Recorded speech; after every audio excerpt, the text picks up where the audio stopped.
One on the calendar, no matter Freer versus Freer. Thank you. You're welcome, Judge. Parties have been sworn in. You may be seated. Folks, have a seat. Ms. Freer, the defendant is your stepson. Yes. How long were you married to his father? 20 years. Did he live with you during any of that period of time? Not until recently. He lived with his mother. We saw him until he was 5 years old, and then she basically stole him. And we didn't see him again until he was 18. Well, your lawsuit says that there came a time when your stepson rented a house from you and your husband. It was a house that you and your husband owned. It was a rental property. Yes. And he was supposed to pay rent. He did for a while, then he sort of fell off with the rent. He also was using a car that belonged to who, you or your husband? Myself. And your husband, unfortunately, passed away this past summer. And when you went to the rental property, found that he had moved out, and the place was totally trashed. Yes, it was. And the car was likewise totally trashed. Yes, ma'am. And you want him to pay for that. He should. And his defense seems to be that if he had a debt to take care of the house, not the rent, just the condition of the house and the car, the debt was with his father, not with you. And when his father passed away, the debt vanished. Is that your defense, sir? Yes. You don't really believe that, do you? Yeah. I have a couple of questions for you. Okay. I'm not going to say anything funny. I guarantee you that by the time you're finished here, you will not be laughing. How old are you? 26. How do you support yourself? I work. Doing what? I install glass in buildings. When did you move into this rental property? A couple of years ago. Tell me when. Don't be smart and don't be smug. Are you a drug addict or an alcoholic? I was. When? Back when I was living there.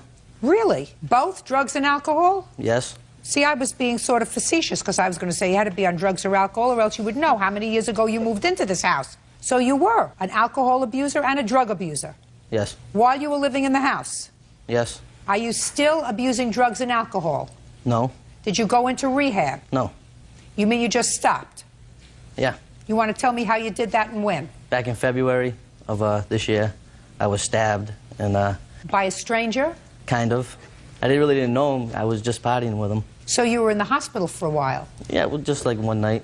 It wasn't really that bad. It was stabbed in the back. It just like punctured my lung, just a little. And? And after that, my dad had a stroke and stuff, so I just kind of figured I need to start changing my life.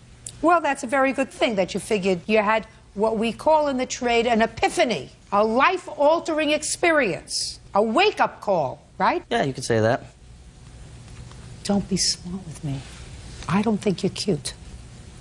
Now, if you have what we call an epiphany, a mind and a life-altering experience, that usually says you want to start doing the right thing. Is that right? Yeah.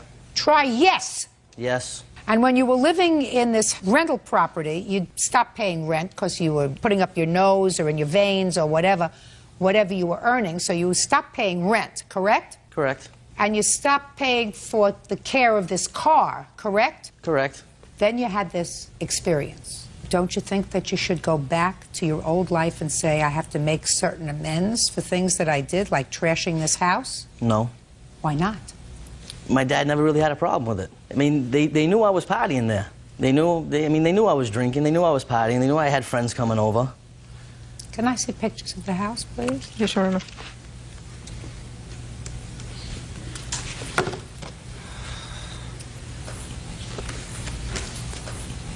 Where are you living now, sir? I'm staying with friends. What did I ask you that was funny? Nothing.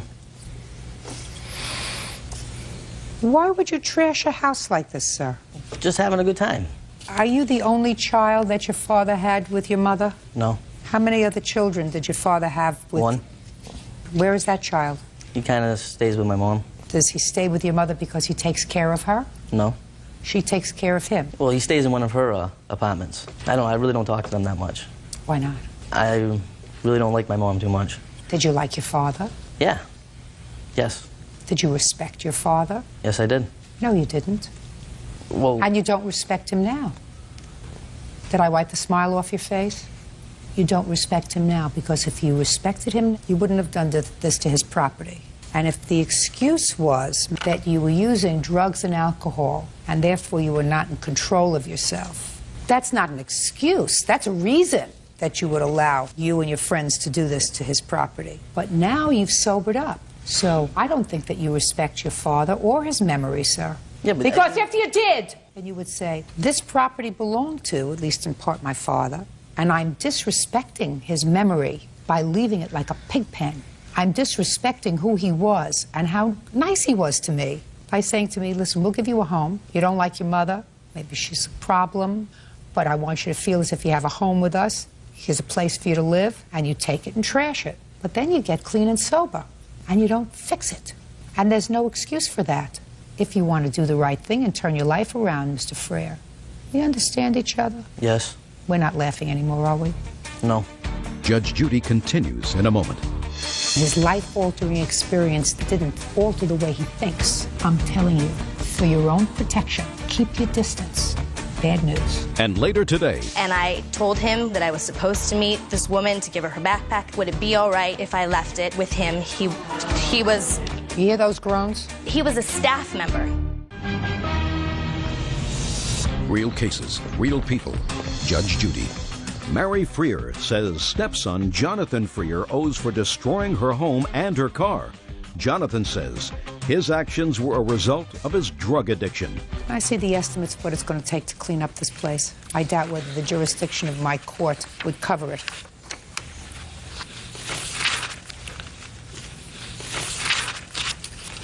It doesn't. All right, now tell me quickly about the car. He didn't have a vehicle, so I let him use my vehicle. And when I found out he left, we went to the house and the car was in the driveway. How did you find out that he moved out? He told my daughter. My daughter speaks with her brother still, and he told my daughter that he was going to move out. She's the one who informed me that he was gone. Did you need to hear that from her? No, I'm just going to give you some advice. You too. When somebody is a drug abuser, and he acknowledges that he was a drug abuser, and unless they take care of it, it's not going to go away. And his life-altering experience didn't, from what I'm hearing, alter the way he thinks. So you look like two nice young people. Keep your distance. I know you're looking like this. I'm telling you, for your own protection, keep your distance. Bad news. Okay. Can I see pictures of the car, please?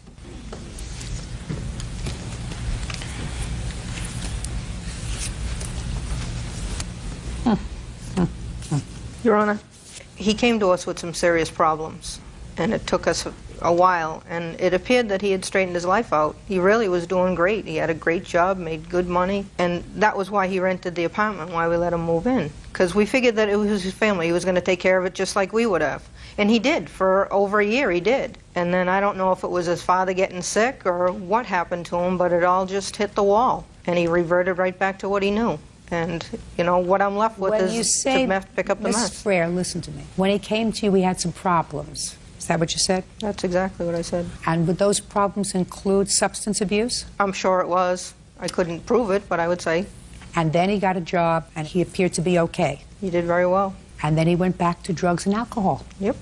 Did you hear what your mother said? Yes. Unless you take care of it once and for all, it's like an enemy that you wound over your shoulder. If you wound an enemy, that enemy can always come back to hurt you, right? Mm-hmm. That's drugs. You have to get rid of it. And he's not smart enough to get rid of it on his own. And he's never gone anywhere to help him get rid of it. So he's always going to go back to it. And he's going to suck you in if you let him. You understand? Yes. Good. So I'm glad you're working, sir. Good. And if I haven't been able to help you, that's too bad. Judgment for the plaintiff in the amount of $5,000. That's all. Thank you. Thank you. Parties are excused. You may step out. When I did confront him, it turned into, you know, I owe the money to my dad, not you. I guess it's about, you know, doing the right thing, but I think it's more about money. I'm kind of torn in the middle because I do love my brother, but I know maybe he shouldn't have done the things he did. I hope we can get by it. I hope we can get past it because I miss him. Maybe someday, but not right now. And now the next case. All parties in the matter of Blount versus Ale, step forward, please. 26-year-old Sarah Blount is suing her former friend, Felicia Ale, for losing her backpack. Sarah claims Felicia gave the backpack to a stranger. Ms. Blount, you are suing the defendant for a backpack and its contents. Yes, Your Honor. Lots of expensive goodies in this backpack that you had left in her car. Yes. The defendant has a rather interesting defense, which I'm going to allow her to explain to Officer Byrd here, because he's going to be fascinated with the defense. How did you know each other? We're acquaintances, former co-workers. We've known each other for about a year, and we had both been at the same festival. What kind of festival was it? It was a music festival. When? It was the weekend ending on Sunday, June 26th. What were you doing there? I was working. I have a second job. I was working for the brewery there, and so I had been working every day and camping at night. And the defendant, what were you doing there? I was working for the promoter of the festival. I've worked for him for the past 3 years. I'm in charge of ticket sales, handling cash for the festival. Good. So you saw each other there during the weekend, and yes. According to what I read in your complaint, Ms. Blount, the defendant was going to give you a ride home. Yes, she had offered on the last day on Sunday. She said, "How are you getting home?" I said, "I'm not sure yet." I knew. Where do you live? We both live in Portland. Maybe 45-minute drive from where the festival was held. Yes. Okay. So she said, "How are you going to get home?" Yes, and she said, "I'll give you a ride home. Here are my keys. Put your pack in my car." I want to emphasize before anything else that this pack was full of everything I needed for 4 days on cold nights in Oregon. I work at a camping outdoor store. It wasn't cheap, shoddy merchandise. It was very nice. It was several of the items were brand new. Okay. A little while later, it started raining. Felicia approached me, said, "You know what? I'm going to go home a little early. I can't give you a ride home." So I said, "Well, let me go get my pack out of your car now." She goes, "Oh, don't worry about it. At 5:30, we will meet." We made plans to meet on the road where the road forks on her way out en route to the exit. And what time were you going to leave? I was working that evening, so I wasn't leaving until later in the evening. Okay, you were going to leave at 5:30. I had approached Sarah in the beer garden where she was working and said that it was raining and I wasn't going to stay until the festival was over. So you were leaving early. You were so I was going to leave early. So I asked her what would be a good time to meet. We both agreed that 5:30 would be a good time. That was a few hours before the meeting time is when I had approached her. Fine. So what happened? So she said, "Let's meet where the road forks and we'll meet at my car. If I'm not there, go up to the parking lot," which I knew where that was because I had gone to put my pack in her car at the parking lot. So at 5:30 on the dot, I stopped what I was doing and I went to the road. I couldn't find her. I couldn't see where she was, so I went up to the parking lot. I couldn't see her car there. I'm looking for her car, which is a station wagon. It's a white wagon. I look up and down. I walk up and down the road for approximately 15 minutes, thinking, you know what? I have to get back to work. I don't see her. So I go back to work. I had no cell phone at the time because it was in the pack, and nobody's cell phone had any reception at the point, so I couldn't get a hold of her immediately. So I waited until I'd got another ride later that evening, and I called her, I think, 2 times, and didn't hear any response until the following morning. Okay. What happened, Ms. Hale? I went to my car. I waited at my car till about 5:33 is when I got in my car. I got to the corner at 5:36 and waited for a few minutes.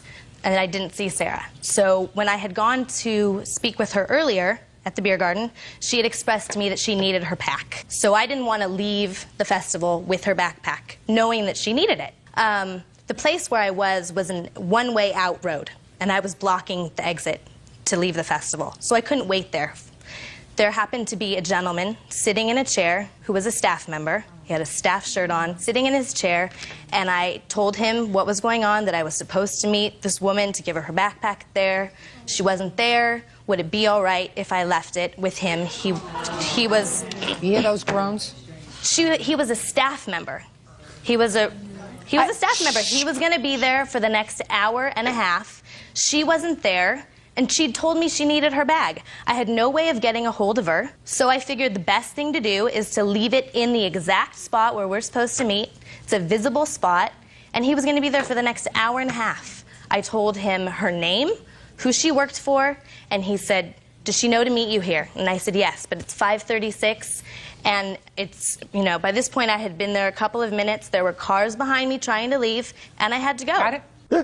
All right, can I say, I had no idea I was looking for a man, a stranger. The law is pretty clear. You do not owe her extraordinary care in taking care of this backpack, which you gratuitously said you can put in my car. You owe her what I perceive to be ordinary care. The question is, did you exercise ordinary care in first waiting according to you, giving you every possible benefit of the doubt, 6 minutes beyond the 5:30, 6 minutes, not a half hour, not 40 minutes, not an hour, 6 minutes beyond which you claim she was late. That's giving you every benefit of the doubt. Let's say your watch might have been off a minute or two. Okay. Okay? Did you exercise ordinary care in turning this backpack over to someone that, despite the fact that you say he was a staff member because he had a shirt on, you didn't know? He didn't know her. He didn't know what she looked like. She didn't know him.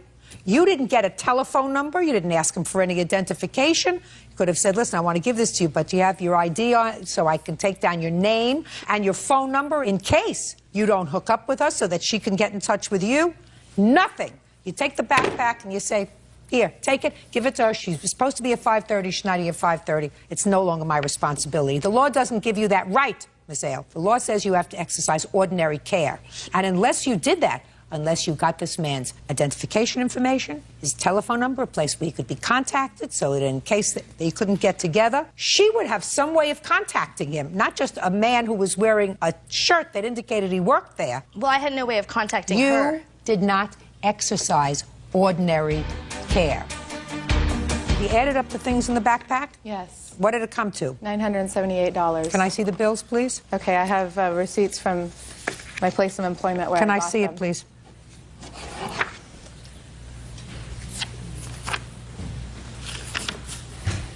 Your Honor, may I say something? Yes.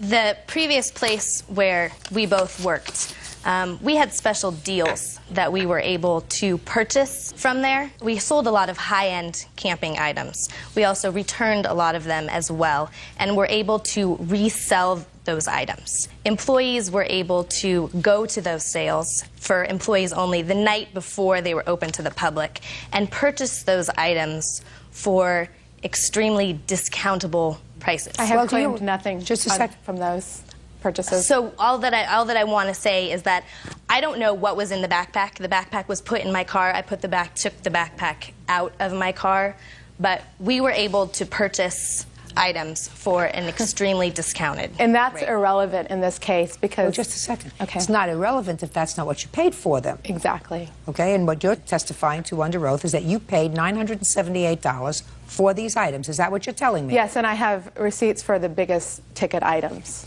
Judgment for the plaintiff in the amount of $978. That's all. Parties are excused. You may step out. Yeah, this is case number 307 on the calendar in the matter of Frazier versus Turner. Thank you. You're welcome, Judge. Parties have been sworn in, Your Honor. You may be seated. Folks, have a seat. Ms. Turner, is your husband here today? No, ma'am. Where is he?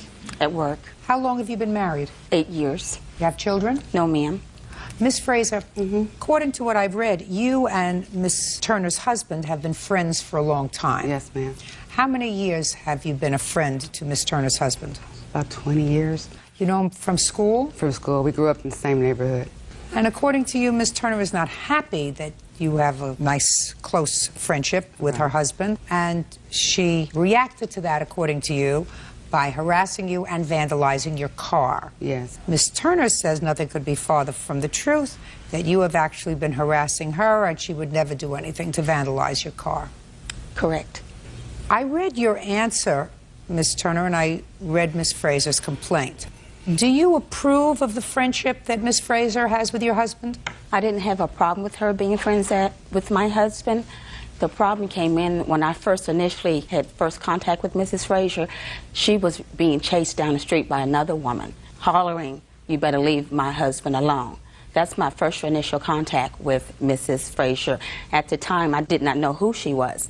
And me and my husband was sitting on the porch that day, and he looked and said, "That's my friend Kathy." He went over to offer his help, and at that time, she came back over to the porch, sat down to get herself together. After that, that's how I initially met her to let me know. How long ago? That was 6 years ago, ma'am. I'm going to ask you again. Yes. Do you have a problem with your husband and Miss Frazier's relationship? At this time, yes. And when did you develop a sense that this was not the kind of relationship that was good for your marriage? To me, friends is a title, and a friend shouldn't come over every other day, shouldn't call every other day. And also, on several occasions, I came home and she was in my house. I don't think that's appropriate for a male and a female, especially a married man, to be in the house with a woman. That's her. Did you discuss that with your husband? Yes, I did. You told your husband that you didn't want? I think that she comes over too much, and I don't think that's appropriate for her to be in my house when I'm not there. And what did your husband tell you? He's saying that they weren't doing anything, but she's there. But I said, that's how things can happen. So your husband defended his friendship with Miss Frazier? He made a statement that they are He friends. defended the Yes. friendship. He Yes. said, you know, you're reacting. She's a friend. Yes. Did that stop her from coming over? No, ma'am. She came over while you were working? Yes, ma'am.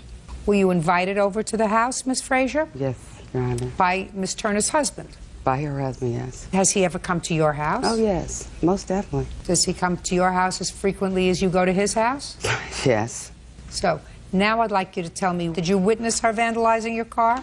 Yes, I did. Anybody else witness her vandalizing your car? Yes. Who? My witness here, Cletus Brown. Step up, Mr. Brown. How do you know Miss Frazier? I really don't know Miss Frazier. I had, on Wednesdays, I usually pick up a friend of mine, and we usually always go get groceries at the church on Wednesday. So as we was coming back, this lady here, she was in the parking lot. I mean, she was just hysterical. Had you ever seen her before? No, never. What parking lot was she in? At the apartment complex. Is that where you live? No, ma'am. Who lives there? I don't know. A friend of mine does. The person that I picked up on Wednesday to pick up groceries. Okay. So you saw her sitting in her car? No. When I put up in the driveway, she was out of the car. She was cussing, calling this lady here, "Oh, I'm gonna kick your." I don't know if it looked like a flashlight to me. She was beating the trunk as me and my friend proceeded on. Beating the trunk of what?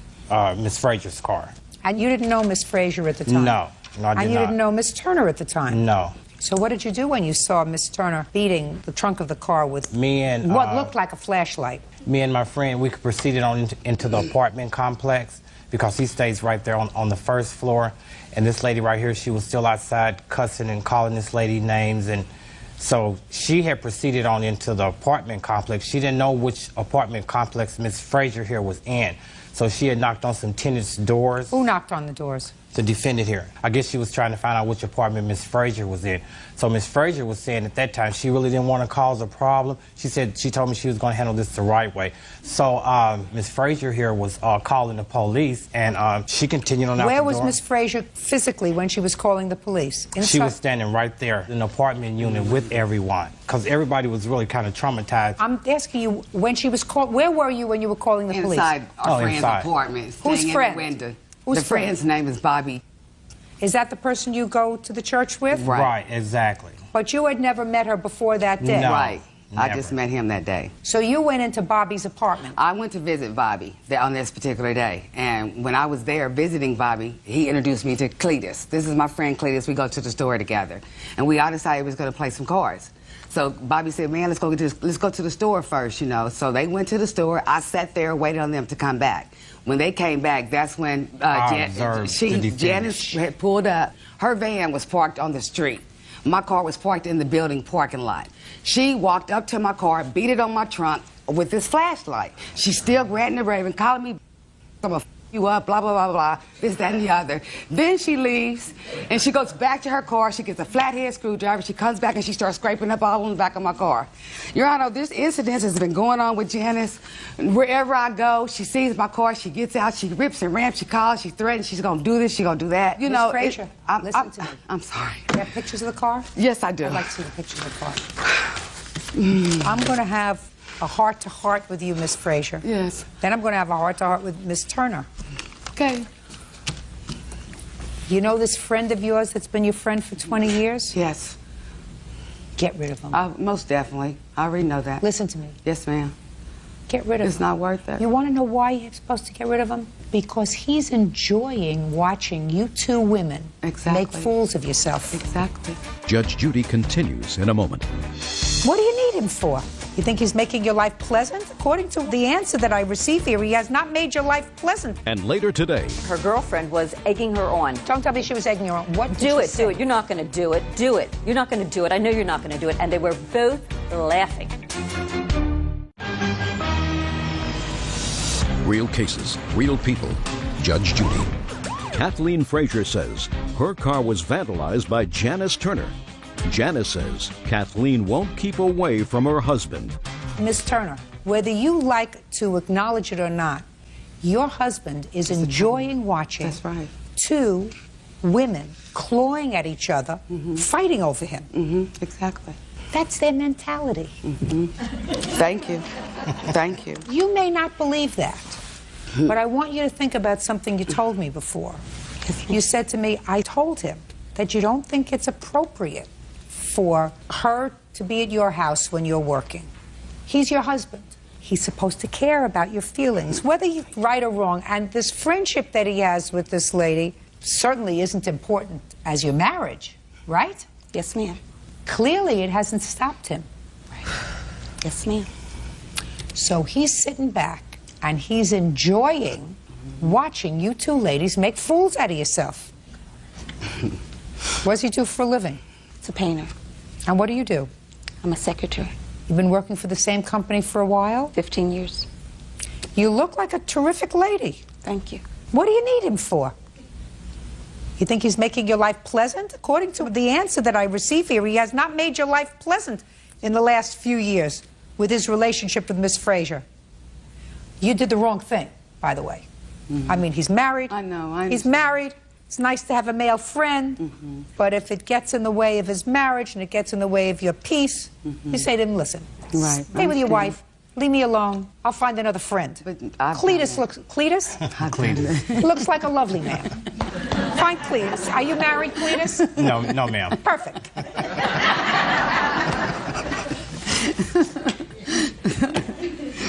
Not worth it. You want to say anything to me? I want to say that on the date of April the 6th that she's claiming, I was working at the time she said, approximately at 1:30. She didn't say any time. Ma'am, I'm just going on her statement. I'm just telling you, Cletus wasn't lying. Okay. You can't get that kind of frustrated, Miss Turner. Anything else you want to tell me? No, ma'am. Can I see the estimate of the damage, please? Are you friends of hers? Yes, ma'am. Been friends for a long time? Yes. You know the husband? Yes, I do. Your Honor, I also know how Miss Frazier is. I work with Miss Turner at the school, and she has harassed our office staff. I have all of that information. I believe it's true. Okay. You following what I'm saying about this husband? I follow you. He's enjoying watching these two women fight over him. Makes him feel good. You know? Makes him feel like Brad Pitt. For real. It's not worth it. I'm sorry. Judgment for the plaintiff in the amount of $1,151. Thank you. Thank you. Parties are excused. You may step out. I don't think that's appropriate for a man or a woman to be alone, especially a married man in a house with a woman. Her husband was like, she can't tell me what to do, and we've been friends for long, and I'm not going to let her and nobody else ruin our friendship. It was just unfortunate, but I said, I told her I'd stick with it through the end, Misery loves company. She's a lonely woman. And like Judge Judy told her, he's single. Go maybe see if he could talk to her. It's just one of those things. Live and you learn. You look for trouble, trouble will find you. And now the next case. All parties in the matter of Taub versus Gilmer. Step forward, please. 27-year-old Carly Taub and her parents, Harris and Judy Taub, are suing their neighbors, 13-year-old Kimberly Gilmer and her mother, Martha, for car repair bills. Mr. and Mrs. Taub, and I assume this is your daughter. Right. Who, according to your complaint, is entering law school. I just finished law school, actually. Or just took the finished bar. law school. Yeah. Good. Congratulations. Thank you. Good luck.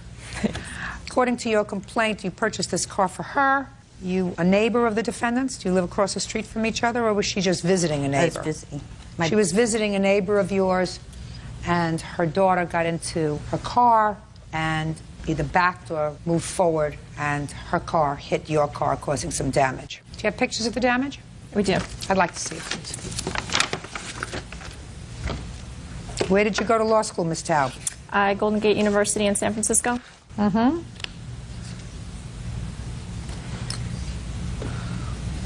Oh, this is the tire on the back. I couldn't figure out what it was. It looked like a satellite. It's a Honda 2001 SUV with a spare tire that's on the back of the tail. Now I got it. How old are you? I just turned 13. When did this happen? August 14th. What time of the day or evening did you go out and get into this car? Like the afternoon.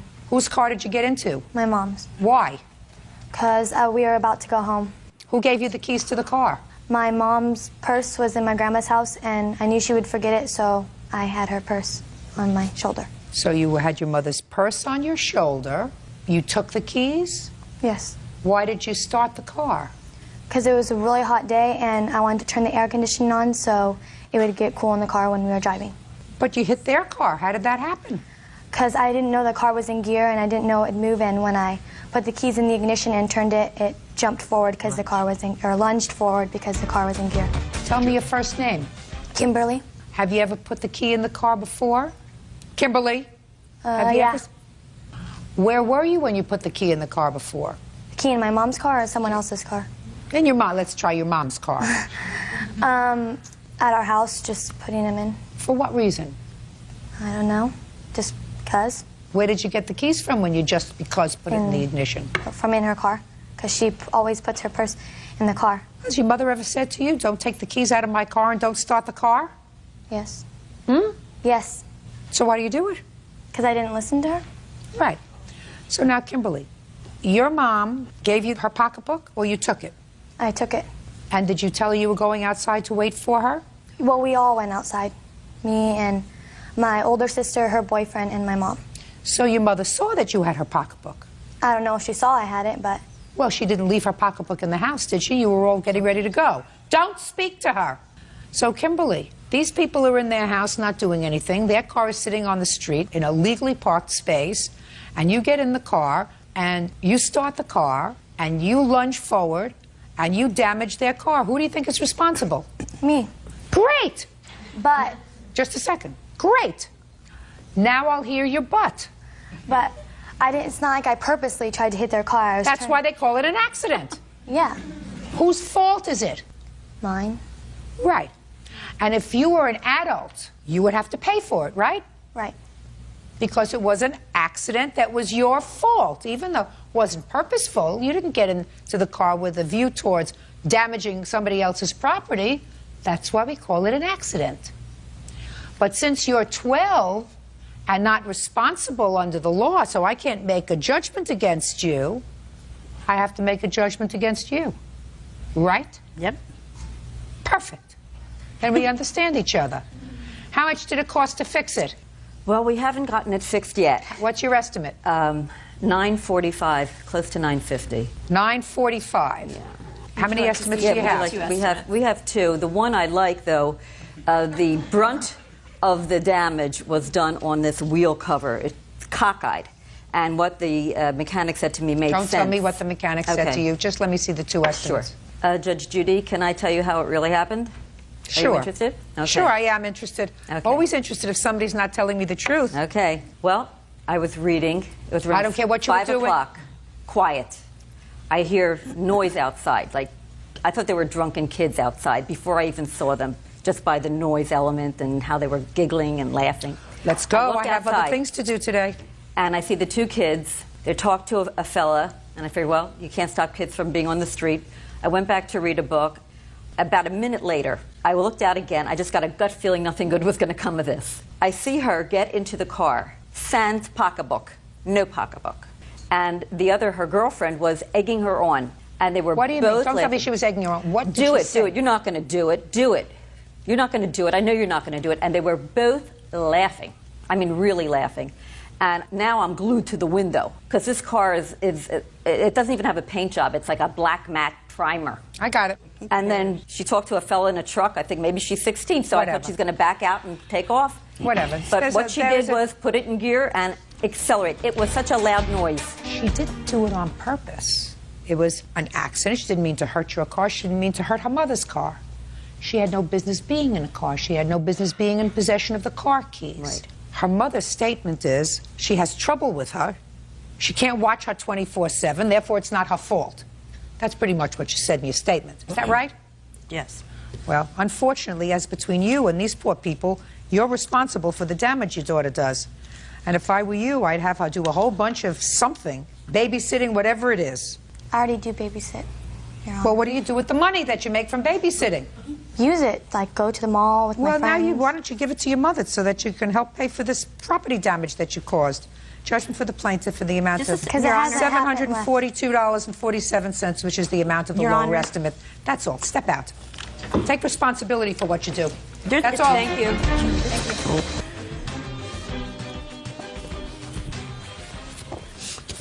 Yeah, this is case number 338 on the calendar in the matter of Calderon versus Calderon. Thank you. You're welcome, Judge. Parties have been sworn in. You may be seated. Folks, have a seat, please. Mr. Calderon, this is your former wife, according to your complaint. Subsequent to your divorce, when all matters of finances had been resolved, your wife used a credit card that was in your name without your authorization, and it was a gas credit card, and according to you, in a very short period of time, a few days, she ran up a bill of well over $500. You want to be compensated for that. Ms. Calderon states in her answer that she believed that you left this card open for her because you were being a nice guy and you knew that she was struggling financially. Of course, you say that when you confronted her with that, her reaction was somewhat different. Can I see a copy of your judgment of divorce, please? Yes. You were married for 25 years? That's correct, Your Honor. Is that right? And you have kids? Yes. How many children? 2. Grown? Yes.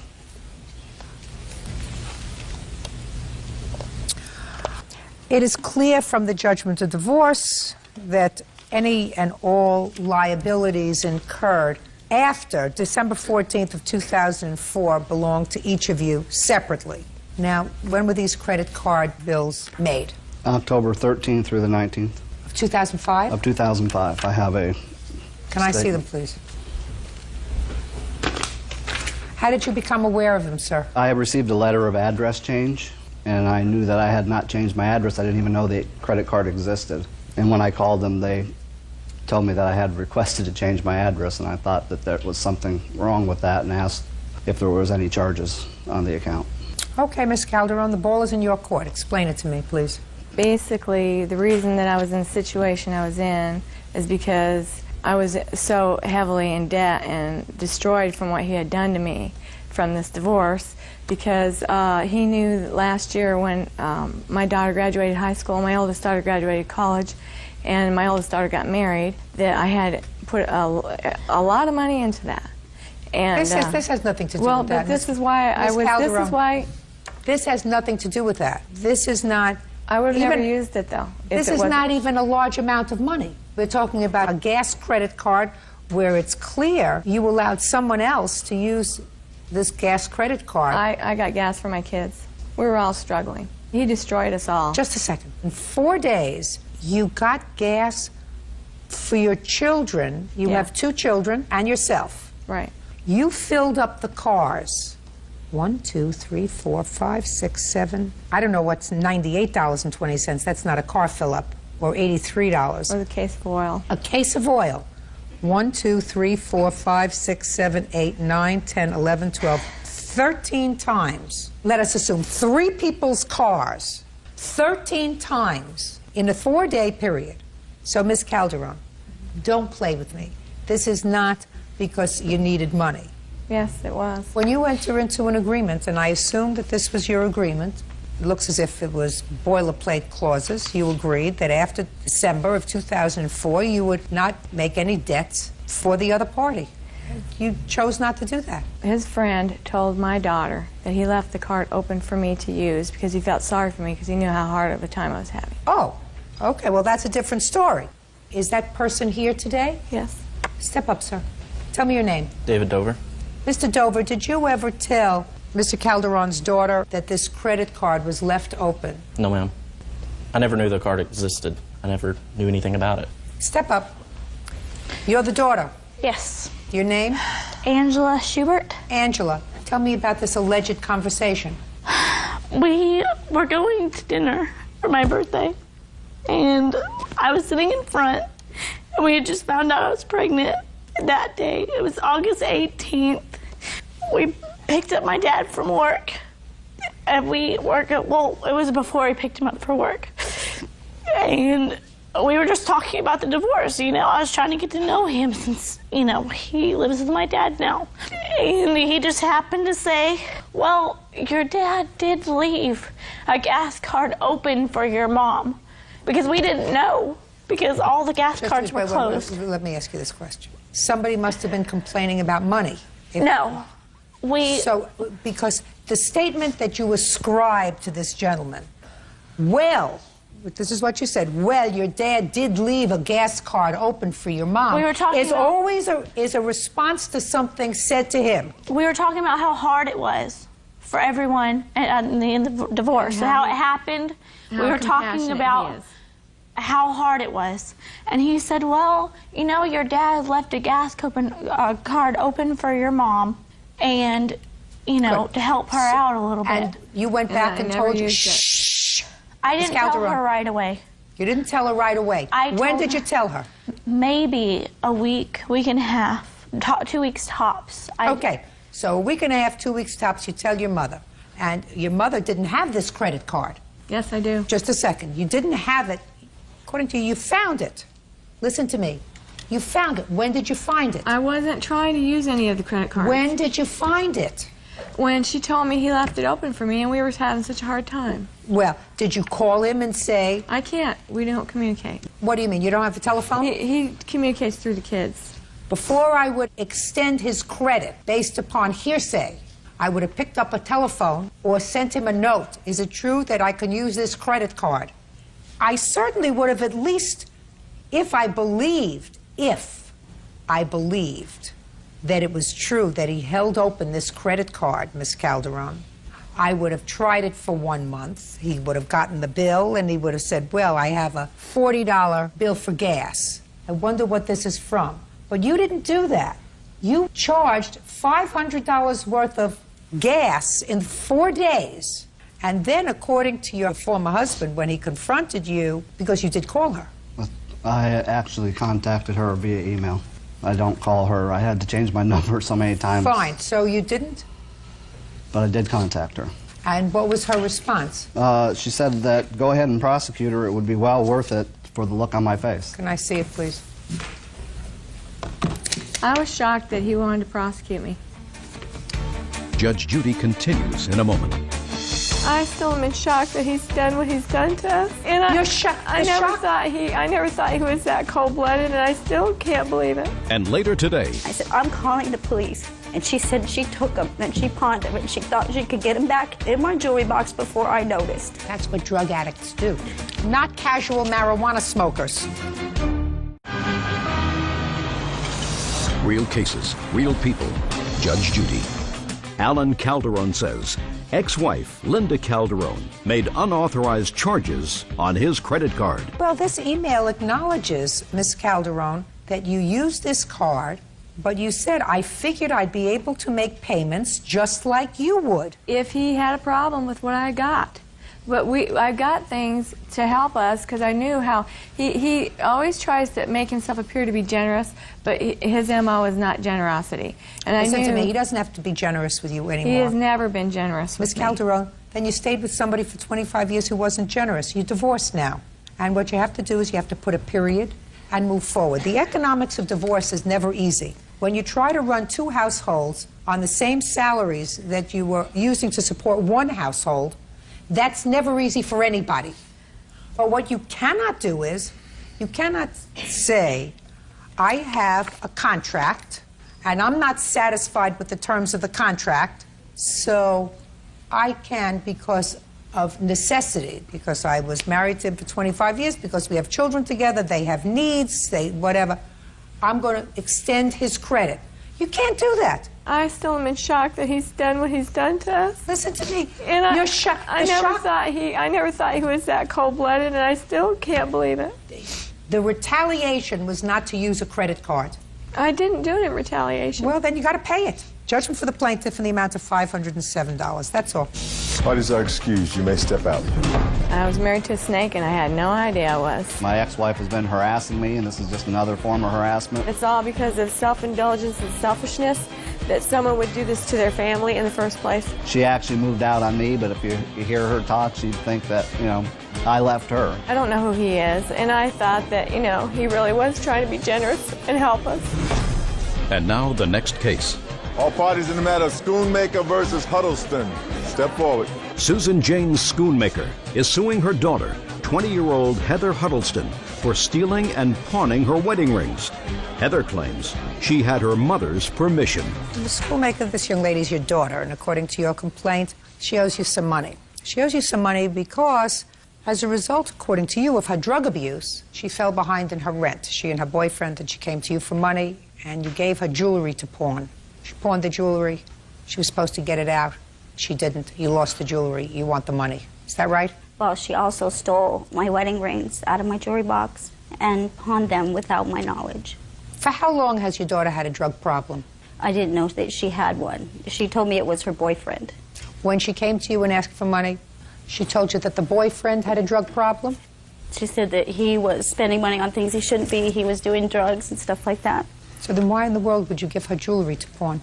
I gave it to her so she would have a place to live. I didn't want her. Why couldn't she come home? I have other children that I don't want exposed to the lifestyle that she was doing. Well, just a second. I thought you said there was nothing wrong with her lifestyle. It was the boyfriend. And I don't know what her lifestyle was. I know that she was spending money and doing things that she should not be doing. Then you That's the reason that you she shouldn't left. have given her your jewelry. You're right. So then what are you doing in court? I'm doing it in court because she stole rings from my jewelry box that I had no knowledge of. I want you to forget about the pawn jewelry. Right. And I think that you knew what her lifestyle was, and that if you gave her jewelry to pawn, there was no legitimate expectation of you getting this money back, because drug abusers don't return money. Drug abusers put money in their arms or up their noses. Right, Miss Huddleston? Yes, ma'am. Your mother says that after she gave you this jewelry to pawn, which you did, you stole some property from her. Did you? That's not true. Well, tell me about these wedding rings that she said that you took.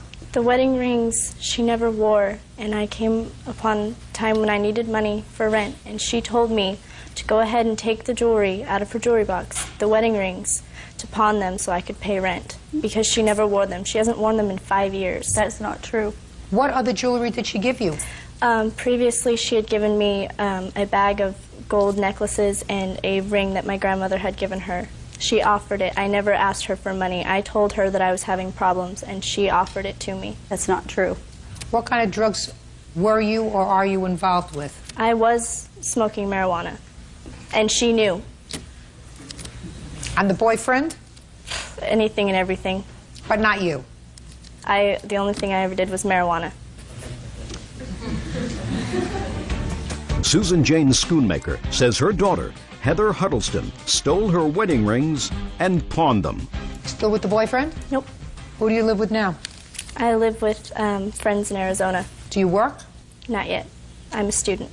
You're a student where? At massage therapy school. Who pays for it? I got a grant. Pays for your living expenses? I do. From what? I have money. From what? Doing various jobs. I clean houses and babysit. Oh, what a bunch of baloney. What a bunch of baloney. It's true. My dear Miss Huddleston, you wouldn't know the truth if it came up and cracked you in the face. The wedding rings, when did you find out that they were missing? When I always go into my jewelry box because I keep my earrings and everything in there. I wasn't wearing the rings because one of the diamonds was loose. Don't tell me what you weren't wearing them. You weren't wearing them. I wasn't wearing them, and they were gone. I called her at school. She was going to massage therapy school at the time when this happened, and I said, my wedding rings are gone. Do you know where they are? Have you done? She goes, no, I don't know, but when I come home, I will help you find them. And she came home, and I sat her down, and I said, I'm calling the police. And once the police are involved, if you're involved, you're going to jail because I can't stop it. And she said she took them, and she pawned them, and she thought she could get them back in my jewelry box before I noticed. That's what drug addicts do. I know. Not casual marijuana smokers. How much were the wedding rings pawned for? $150. Did you go to the pawn shop to try to get them back? I didn't know what pawn shop it was, and her boyfriend called me and told me after she left him, for no reason, he didn't even know that she had left him, that he went down to the pawn shop because that's where he gave her the money to go down and pick them up and bring them to me. She told me she was on her way to my house to do laundry and bring me my rings and never showed up. And this is the first time I've seen her since then. The pawn shop had sold all the rings a while ago. You know who she's living with now? A guy that she met on the internet. One guy? Or One friend? guy with his old girlfriend and his baby. How old is she? She'll be 21 in December. I've tried to help her. I don't know how else to help her. And I feel like she needs to start paying for the things that she's doing. And I just thought here at least she would start seeing what her actions are going to start becoming. They're going to get worse. I don't want to have to pick her up in jail. You And know, I won't. Sometimes you have to hit rock bottom before you're ready to turn your life around. That's what I'm hoping. When did she leave home? She left home when she was 19. You go to live with this boyfriend? She knew him a week and left. Who else lives at home with you? My 17-year-old daughter, my 12-year-old daughter, and my 10-year-old son. You know what these rings were appraised for that you took? I went in and I got an estimate on what it would cost to replace all of the rings. Not all the rings. No, I know, but it has just them separated. My wedding ring and my engagement ring set is on here. $28.99 for the engagement ring and $880 for the wedding ring. Are you still married to the man who gave you the rings? Yes, I am. We've lived together for 16 years. He's not her father. He's not her father. But you'd never know the difference. Anything you want to say? She told me that those rings were remnants of an unhappy marriage and that she was happy to get rid of them. And that's why she let me pawn them. And I never said that. I just think it's really funny, you know, she was helping me out, and now because she's getting in trouble from my stepdad and my grandma, she's got to turn around and blame it on me, and I just don't think that's fair. What do you think is fair? I didn't do anything wrong. She gave it to me. You did do something wrong. You came to your mother and you said, I got a drug addict boyfriend, I'm behind in the rent, you were living a lifestyle that was inappropriate, and you came to your mother, who clearly is not a rich lady, because if she was a rich lady, she would have had the money to give you for the rent. She didn't, so all she had was this bag of jewelry, and you're a big girl. You chose to be a big girl. You chose to move out of your house and live on your own. I never asked her to help me. She offered to help. How would she know that you needed anything unless you came to her and said, I don't have rent? Listen to me. How would she know that you needed money unless you came to her and told her that you didn't have rent money? Because I came over one day and I was upset. And like any caring mother would, she asked what was wrong. At least I thought she was caring. Sorry. You got to do the right thing. You still have time. If you continue to make bad choices in your life, you know what's going to happen. You're going to end up being, instead of a 20-year-old bum, a 40-year-old bum. If you lie down with dirt, you get dirty. Did you ever hear that expression? Did everybody say anything like that to you? If you lie down in dirt, you're going to get dirty. And it sounds to me like you went from the frying pan into the fire. It's not too late. You're still a young girl. But you better start making right choices. Because if you don't make right choices, you're going to end up a 40-year-old dirty girl instead of a 20-year-old dirty girl. Judgment for the plaintiff in the amount of $2,500. That's all. Parties are excused. You may step out. Of Mystead Tucker versus Gocher. Parties have been sworn in, Judge. You may be seated. Sir, have a seat. Who's going to be speaking for the plaintiff's side? You are. What is your name, sir? Jason. Okay. Now, is your complaint that Mr. Gocher both damaged your car and assaulted you when you wouldn't move fast enough at a gas pump? Yes. The defendant says that you were the instigator of this unfortunate incident. Is that right, sir? Yes, Your Honor. No, all right. Who was this? This is my witness. Was he driving in the truck with you? He was driving the crew truck that we were trying to fuel up, yes. Was he driving in the truck that you were driving? Oh, no, ma'am. I'm sorry. It's a simple question. He was not. He was behind you. No, he was at a separate island. I had parked at another island. Who was behind the plaintiff's truck? The truck that my witness was driving. Perfect. Step up here. Tell me your name. David Wolford. What kind of vehicle did they have? I believe it was a Ford Ranger. You pulled up behind them? Yes, ma'am. In order to put gas in your... Truck, yes. What kind of truck was it? It's a big one-ton. I was pulling a big trailer. Where were you going? We were going to San Francisco for a job. How many cars were in, or trucks were in the caravan that you were in? There was 2. Where was the defendant's truck in relation to your truck when you pulled up to the gas station? He was the next pump over on the other side. Did he have a gas pump available to him? Yes. Is he putting gas in his truck? Yes, ma'am. And what about you? No, ma'am. I pulled up behind him. Behind him? Yes, ma'am. Behind him. Yes. And sat there. My brother got out, and we walked around there. We sat and waited.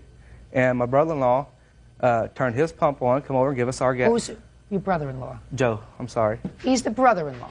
Yes, ma'am. And he come over and give us the gas card where we can get gas when we got up there. Okay. And he went back in to get coffee and got his coffee, come back out, and the guy was still sitting there, the defended. Or What, the plaintiff. what were they doing? Ma'am, I don't know. They were just sitting in the truck? Sitting in the truck, yes. Okay. Had they put gas in their car? Yes, they were. Did you see them put gas in their car? Yes, we were pulling in. He was shutting the gas tank and getting in. Was he alone at that time? She was in the truck with him. So he gets finished putting gas in his truck and comes over to give you the card so that you could put gas in your truck. Yeah, he started his and started pumping it and brought me the card. And you're sitting behind these people. Now, Yes, what ma'am. happens next, sir? We sat there, and like I said, he went and got coffee. And the whole time, they were just sitting in their truck. He come back, and he hollered, you guys move your truck. She turned around and looked.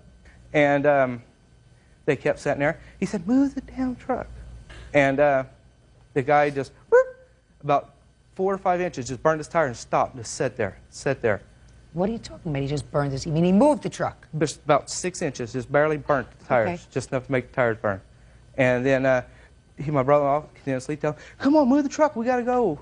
And she opened the back window and told him, wait a effing minute, we'll move the truck.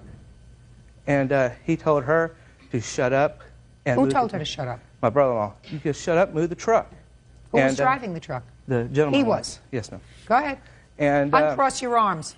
oh, I'm sorry. And then he got out of the truck. The plaintiff got out of the truck, slammed his door open, and come out towards my brother-in-law with his fist rolled up. So my brother-in-law, Explain to me. Fist rolled up. Show me what that means.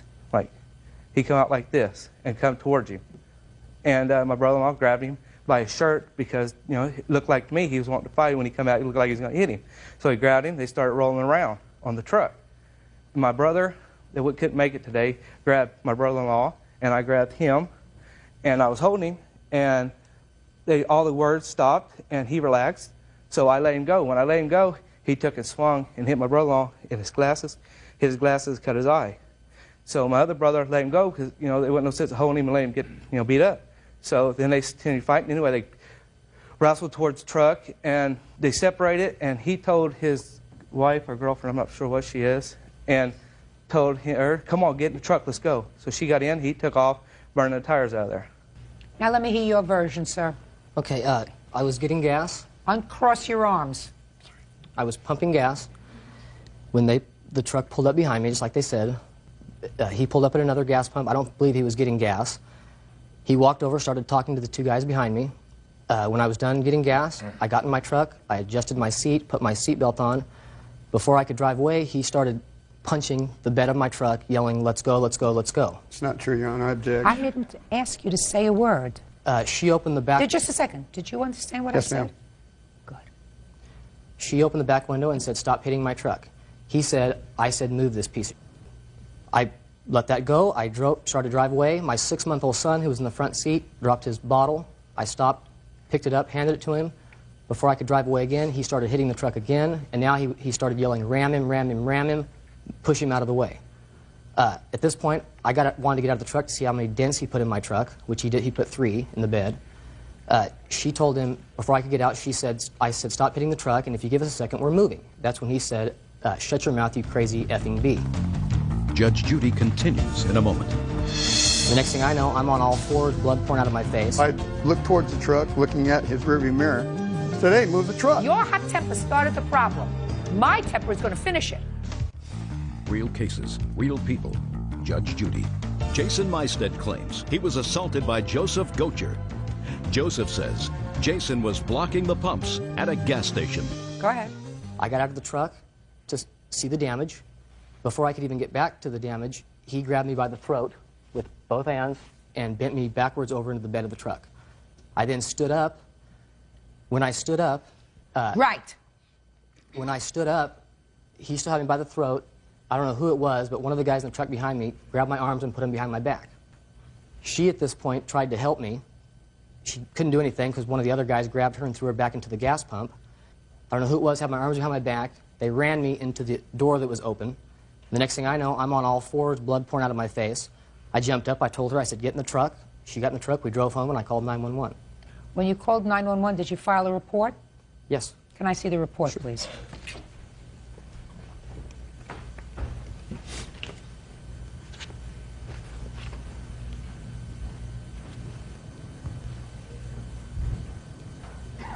Did you know him from before? No. Says when his neighbor, later identified as Joseph Gocher, is he a neighbor of yours? He lives 4 houses down. So what do you mean you didn't know him before? I mean, I've seen him, but I didn't know him. I don't know who he is. 4 houses down from where you're currently living? Yes. Did you ever had any problem with him before? No. And you didn't know his name? No. Who's Robert? It's my brother. Hmm? Well, at least Robert's honest. Robert tried to restrain him because he knows he's got a bad temper. Is that right? Yes, ma'am. Right. Sit down. Now, Mr. Gocher, you want to tell me your version of these events? Yes, ma'am. Upon pulling into the gas station, I put my truck in one stall, started fueling it, and we used a company credit card. It was company vehicles. I then took the card over to Robert, gave it to him while we were waiting for Mr. Mystad to move. I went into the store, got coffee, came back out. They still hadn't pulled up, but his truck was running. I finished fueling mine, and then I asked Robert, which was one of the other crew members, I asked him what the problem was. And I walked over there to the front of our crew truck. And he said, the guy won't move. He's still sitting there. So I looked towards the truck, looking at his rearview mirror, said, hey, move the truck. And Let me stop you there for a moment, sir. According to what you just told me, you started the gas pumping in your truck, is that right? And then you went in for coffee? Yes. Tell me about that. Tell me about going in for coffee. Well, I started the gas pump in my truck. Correct. I have a separate vehicle. I walked over, handed my brother-in-law the card. Right. And then I went in. Just a second. That just took a couple of seconds, right? Right. And then I went inside to make coffee. Shh.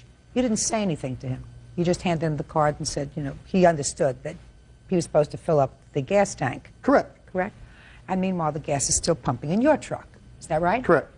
And then you went inside. Were there other people inside in the there was convenience a few, store? yes. How many? Oh, roughly 5. And so you went over to get coffee. Did you get a large coffee or a small coffee? I got a 20-ounce cup of coffee. You take your coffee black? No, cream and sugar. So after you filled in this 20-ounce cup, then you put in cream. How many? 2. And sugar? How many? It's in a big container. Pour roughly 2-3 tablespoons or 2-3 teaspoons. And then you walked over to pay. Correct. Was there anyone before you when you paid? There was one person at the counter, yes. And so they had to pay for whatever they were getting. Is that right? They were in the process, yes. And did they get change? Yeah. And what about you? How much was your 20-ounce coffee? $1.06. Did you have exact change? I gave her $1 and a dime. And she had to make change? I leave it. I never even get it. I walk out after that. Okay. Now you're walking out and you've got this hot cup of coffee in your hand. Mm-hmm. Right? And then you walked over to your truck, I assume, to get rid of this hot cup of coffee. Actually, I set it on the toolbox because my truck had finished pumping. I set it on the toolbox. That's my point, sir. You put on the gas. You didn't stay with your truck. You walked inside, took care of your business. Anybody who pulled up behind you waiting for your truck to be finished would have to sit and wait for you to come out from getting your coffee with cream and sugar and paying the bill and waiting behind somebody else who was also getting their stuff. You didn't give a rat's behind about somebody waiting for you. You said, let him wait. You didn't even think about it. You No, went Your Honor. inside. Oh, sure, because No. you said my gas was already finished pumping. No, because I know how long it takes for me to walk in, Boom! get a cup, Boom! and my truck was totally empty, You know, so I know how long it takes I'm to 10 fill steps up. ahead of you, sir. Go ahead. I'm 10 steps ahead of you. Real cases, real people. Judge Judy. Jason Mystad claims he was assaulted by Joseph Gocher. Joseph says Jason was blocking the pumps at a gas station. So, you walked inside and you didn't care. You said, walk inside and get my coffee. You didn't finish putting the gas in the car, putting back the cover, moving your truck over to the side so that somebody else could come and get gas. You took care of your business. There was And nobody then you behind went, me waiting. Just a second. And then, well, that being the case, sir, you could have had him pull up behind you.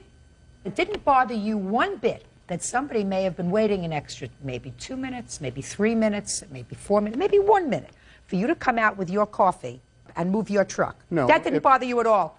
You If are somebody's some behind me- hothead. If somebody You was are behind me- some hothead. And Robert knows it, because Robert said to the police, I went over there because he's a hothead, and I wanted to make sure he didn't cause any trouble. That's what Robert said to the police. No, when I'm confrontated, yes, I do tend to go. Confrontated is not a word, sir. Well, not in the English language. Not in the English language. Confronted. You got a hot temper. What do you think he was doing in there? Do you think he was writing a song? What do you think he was doing in the truck? He's got his wife or girlfriend who's pregnant. He's got a baby, a 6-month-old baby in the car. What do you think he's doing? For you to get so excited. You want to be a human being? You walk over and you say, is there something wrong? Is there any reason you're not moving? You don't shout like you did and call her a name like you did. Because even he knows you did it. I admit to doing it. Well, then No you're problem. responsible. Then you're responsible for the damage to his car. But I didn't hit his truck. I never touched his truck. Listen to me, sir. His truck was damaged, according to the police, by him being thrown into the car. To the door. Right. You're responsible for that. You started the problem. I offered Your to pay for the door. Your hot temper started the problem. My temper is going to finish it. Because there was no reason for you to put your hands on him to start this whole confrontation. You took your sweet time going into a convenience store, getting your coffee, and you didn't give a hoot about who was waiting behind you, about somebody else looking to pull their car up and get gas. When I get finished, I can just imagine your attitude if someone who was behind your truck saying, what do you mean you went in to get coffee and just left your truck here? What are you, crazy? You stupid SOB? You would explode. You would have a fit. If somebody was behind me, I'd just move the truck out of the way. How can you do that, sir? You're putting cream in your coffee. There was nobody, Can there I was see the nobody damage behind to me. your truck, please? Mr. Maistat, I'm not finished with you either. I want to tell you something. You didn't use your brains either because you're dealing with someone who is not wrapped too tight, who's got a hot temper, who got your goat because he called your wife a name. You get out of your car or your truck, she's in the car, you got a baby in the car, and you start a confrontation with him. That's not swift, sir. That's not swift. You're dealing with somebody who has a bad temper. You're better off pulling away, going to the police, and saying, I believe someone just damaged my car. This is what their car looked like. Right? True. Right? That's what you do when you're dealing with somebody who's a lunatic. My only problem is, the only reason he wasn't arrested is because he had 2 witnesses who testified to some cock and bull story. You have pictures of yourself, sir? Yes. I'd like to see them.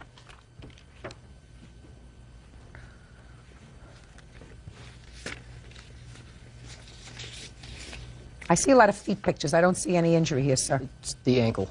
What happened to your ankle? Well, I broke it back in on June 30th.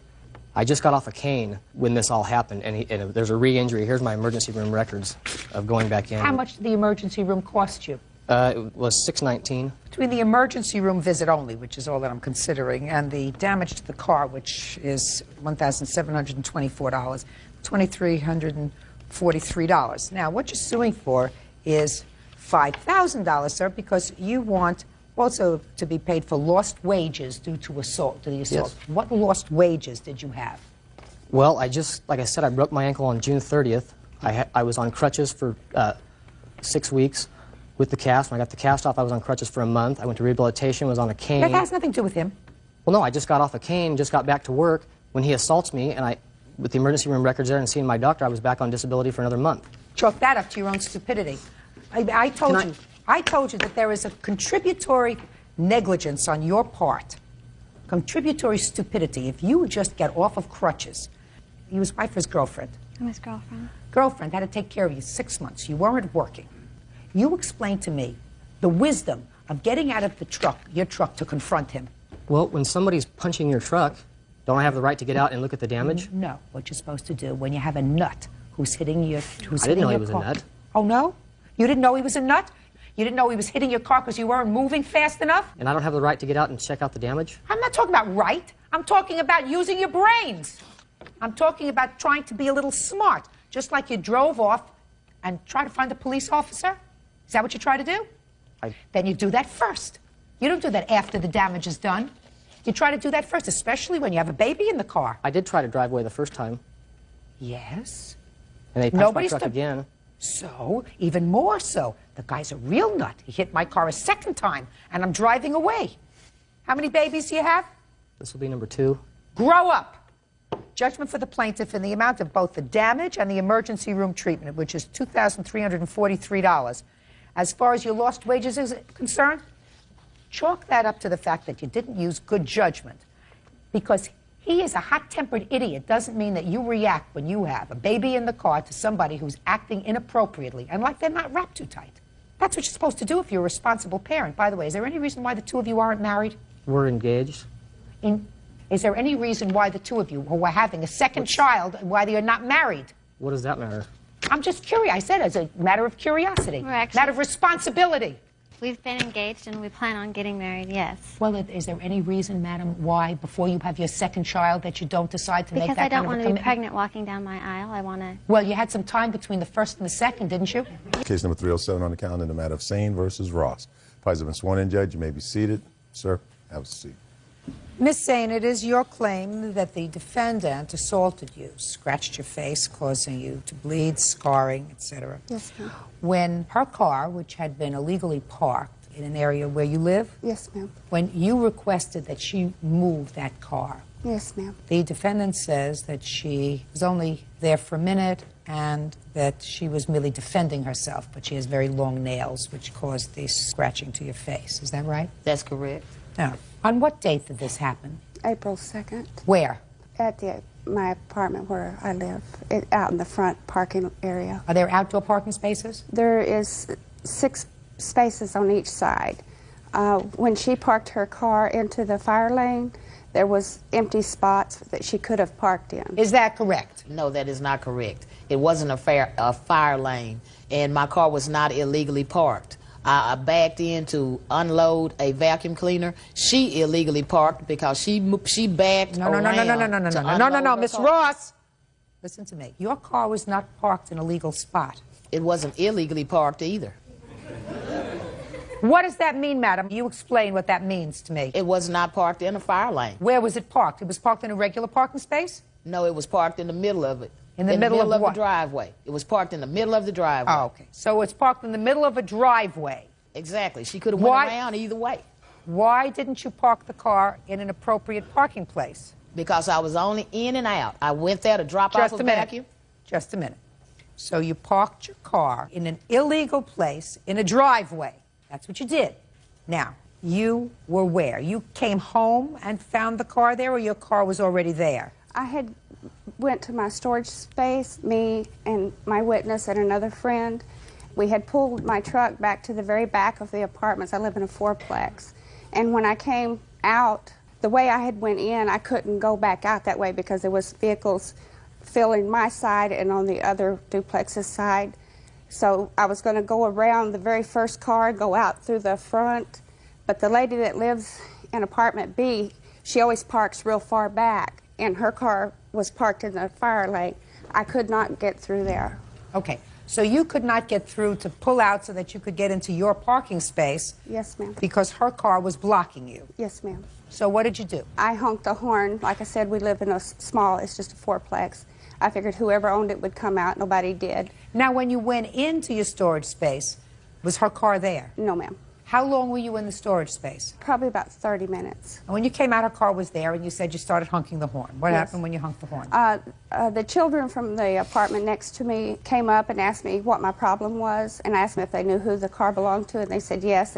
Her name was Evelyn, and she was at their parents' house. And I asked them if they could go ask her to move it. Did they do that? Yes, ma'am. And they came back and said that she would move it when she got ready. Okay, and about how long were the children gone? Just a few minutes. A minute or two? No Yes, more than ma'am. that. And then what's the very next thing that happened? About that time, she came around the corner, and she started walking over to her car, and I told her she needed to move her car at that time. And she stated that What did you say to her? I told her that she needed to move her car. That's not what she said. No, I'm sure that's not what That she is said. not what What she did said. you say? That's the nicest version she could have put it in. I want to know what you said to her. I told her that she needed to move the car at that time, and she said she was not going to move the car. That's and what she said. And I said, yes. I don't want to hear you until I look at you and say to you, speak. Do you understand? Do you understand? Yeah, I hear you. No, that's not my question. My question is, do you understand? Not whether you hear. I was sure you heard me. Question is, do you understand what I said? I understand. Good. Now. So I told her, yes, you will move the car. And then what happened? I went to the apartment right in where my truck was parked at, apartment B, and asked them if I could use the phone to call the police. Okay. And I called the police, and I told them that there was a lady parked in the fire lane. She wouldn't move the car. I had my back towards her, and just as I started to turn around... You were in somebody's apartment? Or? No, I was outside beside my truck, which was a good 25 feet away from her car. Okay, go ahead. I had my back towards Miss Ross, and I just started to turn around, and I seen her running at me from behind. And at that point, she stabbed me underneath my eye with her keys and began to scratch my face. Judge Judy continues in a moment. She came out cussing and being very belligerent to me, and she kept cussing at me. She came out with that phone and swung. When she swung at me, she got swung back on. And later today, your son was in jail. Domestic abuse. You spoke to your granddaughter. I called her that day. That day I got called out of work to get $500 for my father to get bailed out of jail. Real cases, real people. Judge Judy. Melba Sane says during an argument over a parking space, Evelyn Ross gouged her eyes. Evelyn says Melba swung first. Okay. You have photographs of what your face looked like? Your Honor, that's not what happened. That's not the truth. I thought you said you understood. I guess I forgot saying that, but that's not the truth. I thought you said you understood. Okay.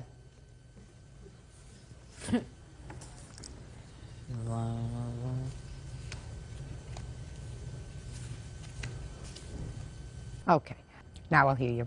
Miss Sane started off by telling me to move my car, and she said it at least 5 times, and there is a police report from me to the Arlington police saying that. I told her she did not have to talk to me like that in order for me to move my car. On April 2nd, 2002, my daughter had a state track meet in which I was already running late to get to.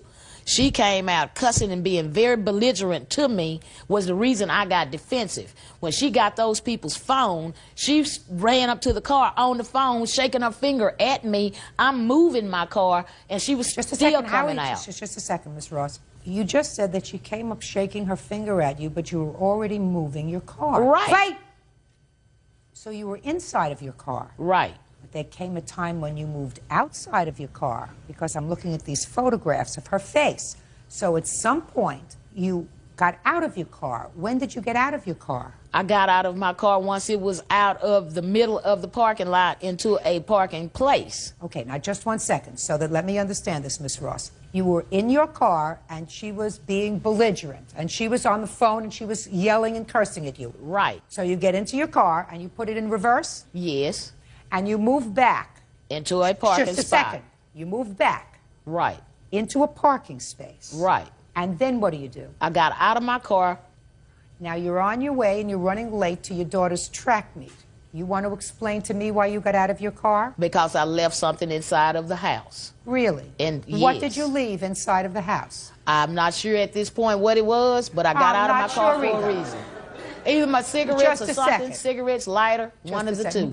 Either your cigarettes or your lighter that were, I assume, more important than the track meet that your daughter was in. No, it wasn't running more late important. For. It wasn't more So important. what did you do when you got out of the car?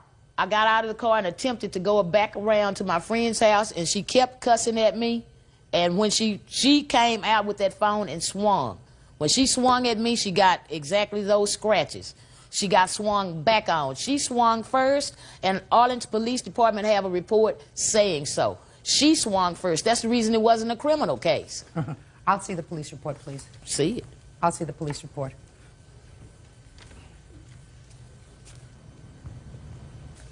You think I believe your story that you left something inside? That you were in such fear, Miss Ross, quiet, that you were in such fear of her screaming and cursing at you that you were in your car, you could have gone your own way and stopped off and bought another lighter or a pack of cigarettes, whichever it was that was so important that you can't even remember it now. You would have been out of harm's way and gone, except you decided to pull into a parking space and get out and not confront her. Oh, no. To go back inside to the apartment that you just came from to get something that you can't remember as we speak now and cause this type of damage to her face. That was from my hand. That's not from a key. Speak not. Your Honor. Shh. Well, that's very unfortunate. This friend of yours who finally, after several missed appointments, went to talk to the police. Nobody else, according to the investigating police officer, wanted to get involved in this whole incident. I wonder why. I am satisfied after hearing your testimony and after hearing your testimony that you were the instigator in this whole incident, Miss Ross. You had the absolute ability to extricate yourself, to leave this argument, which you had caused by illegally parking your car. What was Because she I'm started? speaking! By illegally parking your car and then saying to the kids who came in to tell you to please move your car that I'll move my car when I'm good and ready. That's the kind of persona that I'm seeing as you're standing here testifying today. Those are the exact words that would come out of your mouth. Now, I'm not saying that Miss Sane didn't use some vulgarities when you finally did come out. I believe she did. Sticks and stones will break my bones, but names will never hurt me. That does not give you the right to cause the injuries that you did, which you caused. And for that, I am awarding the plaintiff $5,000. That's all. Step out. What is our excuse? She was the instigator. She approached me and attacked me from behind. She started it. I have a statement from a dermatologist about the scars on my face. She got her butt whooped because of it. The hole in my face. Looked like someone had been mauled by a grizzly bear. She came out cussing and swinging at me. It's consistent, he says, with a stab wound. And I'm not gonna ever let anybody hit me and just walk away or drive away. She told me she would be back. She came after me and she got tore up because of it. This isn't the end. And now the next case. All parties in the matter of White versus Atkinson. Step forward, please. Babysitter Jackie White is suing her granddaughter, 20-year-old nurse's assistant Melissa Atkinson, for an unpaid loan to bail her father out of jail. Miss Atkinson, how old are you? 20. This is your grandma. Yep. Who do you live with now? Me and my fiance and my daughter. How old is your daughter? 8 months. When you were growing up, who did you live with? My mother. Only your mother? Yep. What about your father? Non-existent. That's her son, is that right?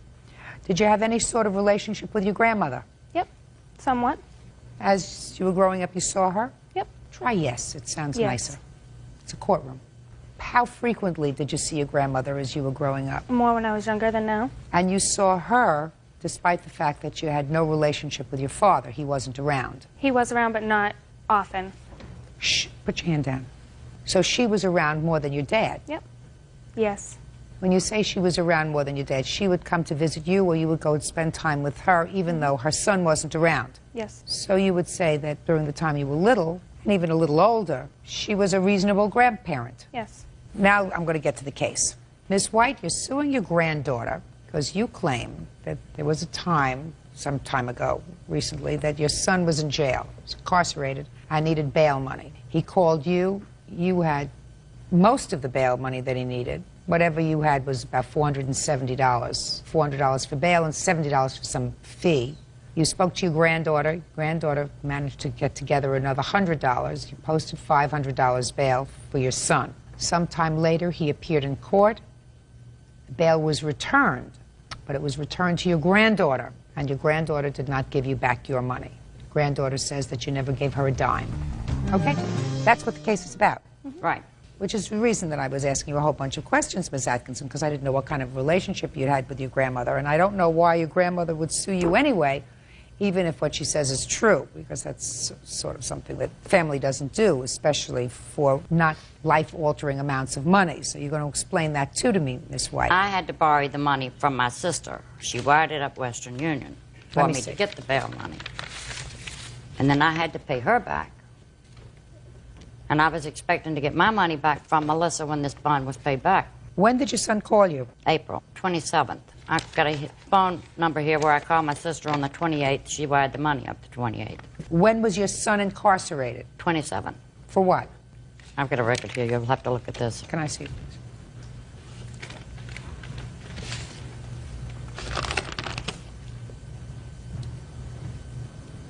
Domestic abuse. Who was he living with? His girlfriend. So she was the complainant in the case? Probably, yes. Okay, so you got the money, and you got about $400. Melissa put in $100. Okay, and when did you call her? I called her that day to go with me, ask her if she had any money to help me pay the bill. She said she'd get up $100. I told her I had $400 coming. And that's what the bail was, $500? Yes, she went with me to pick up the money from the Western Union. She was with me when I picked it up. We proceeded to the jailhouse. I let her put it in her name. It's my granddaughter. I don't think she's going to try and get the money, keep the money from me.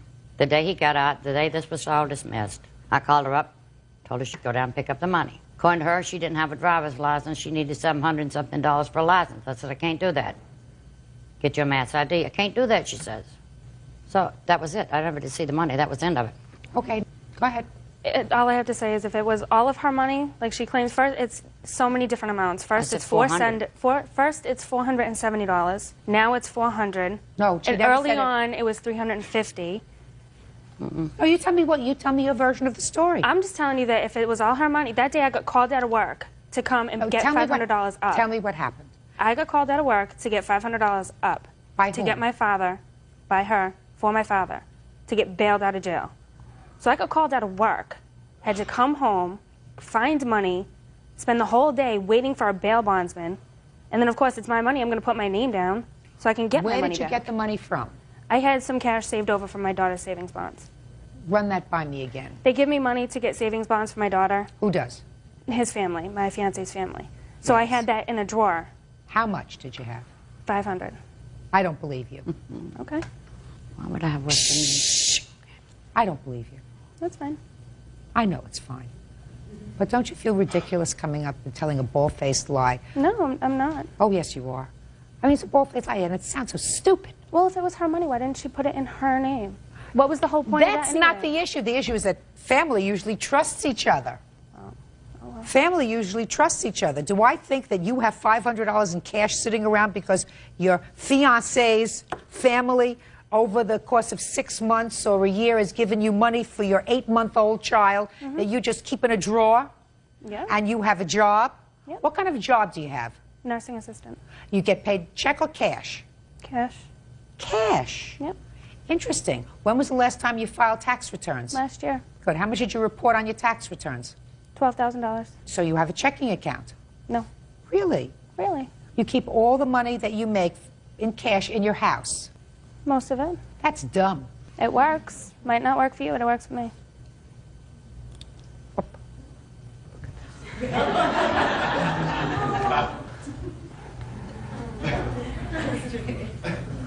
You have to see.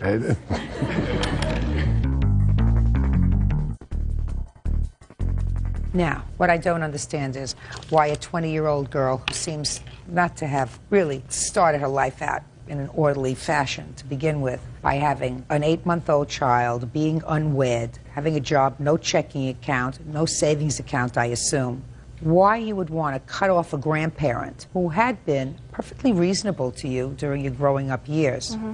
I have no idea. But if attitude could make you wealthy, you'd be a very wealthy woman. Attitude is not going to make you wealthy. Being an honest person will make you at least an honorable person. Never going to get there. Thick. Maybe it's your son's genes. I hope not. Well, maybe. Anyway, the $70 she doesn't owe you. She owes you $400 because the bail was $500. It may have cost you $70 to get the money from your sister, but all you put down was $400. I believe that you put down $400 in bail, and I believe she got that money back, and I believe she decided... It's night, and parties have been sworn in, Judge. You may be seated. Folks, have seats, please. Tell me your name. Jimmy Johnson. Jimmy? Would you come up here? You come up here. Can you make it up here? Oh, there you go. All right. Hi. Hi. You have a big, strong voice. How old are you, Jimmy?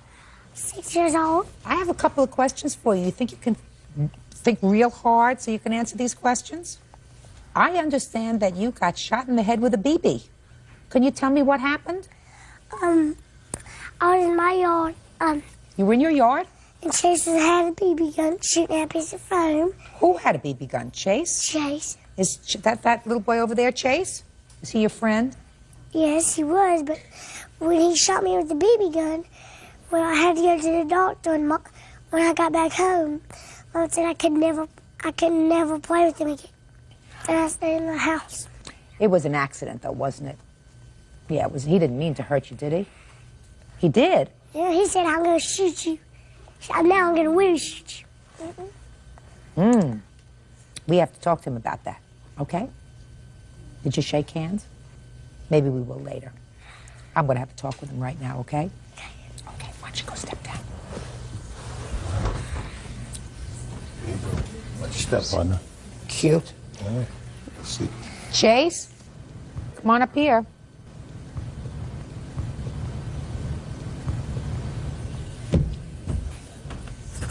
No. Good. Hi. Hi. Chase, Jimmy is a friend of yours? Or he was? He goes to my school.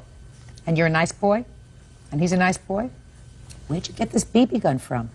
From behind my papa's door. That where your papa leaves it? Now he leaves it in his closet. And is the closet locked now? But he used to leave it just behind the door? So it's your grandpa's gun? Or your daddy's? Yes, my dad's or my grandpa's. But it used to be just behind the door. In whose room?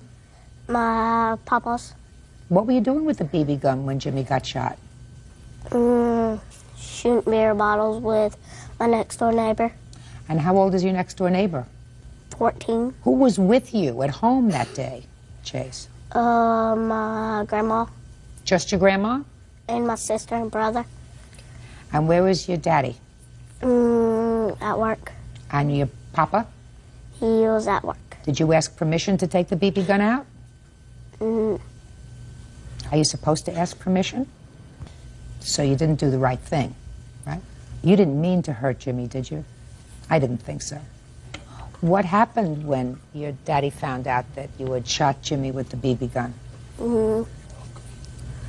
Did he tell you not to do that anymore? Told not to. Would you like to sort of shake hands with Jimmy and maybe you could try to be friends again? What about you? Not ready to do that yet? Okay. Okay, Chase, why don't you go sit down next to your papa? So that's what this case is about. Right. This case is about one little boy who got shot in the head with a BB gun, and I gather from the complaint that the doctors have decided to leave the BB in his head rather than do some surgery. And Ms. Sullivan, what you want is you want the defendant to pay for all the medical bills that you have and some money for pain and suffering. Correct. I'm ready for your defense, sir. Well, first of all, I think that this could have been stopped if she would have told me, first of all, that he had the BB gun, because when I went over there to talk to him, she told me, she said she seen Chase running around with the BB gun, waving it around.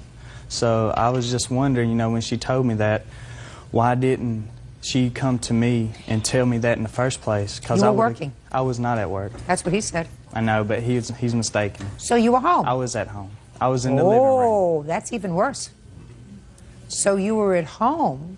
Yes, ma'am. In a situation where you were totally responsible for your sons having access to an instrument that could cause serious physical injury to somebody else that was not secured. You are 100% responsible for Jimmy's medical bills, out-of-pocket expenses. It was your responsibility. Is this your father? Yes, ma'am. Your father's responsibility to ensure that that BB gun was secured so that your 6-year-old son could take it and hurt anybody else or himself. You know that that's true. Now, I don't know whether Miss Sullivan could tell from this BB gun whether or not it was a toy or capable of hurting anybody or whether it was loaded or not loaded. Who knows that? But you certainly knew that it was capable of causing injury, and your father certainly knew that, and both of you understood that it was not the right place to keep it, behind some door, and it's now secured in a place where he can't get it, right? So it's secured now. It was a little too late. So let me see the bills. 1, 2, 3. Fast, and be very, very happy, Mr. Knighton, that he didn't lose an eye. Yes, ma'am. Do you have an X-ray that indicates where this BB is? I do. Have you ever pulled seen one that, out? Mr. Knighton? No, ma'am. I'd like to take a look at it.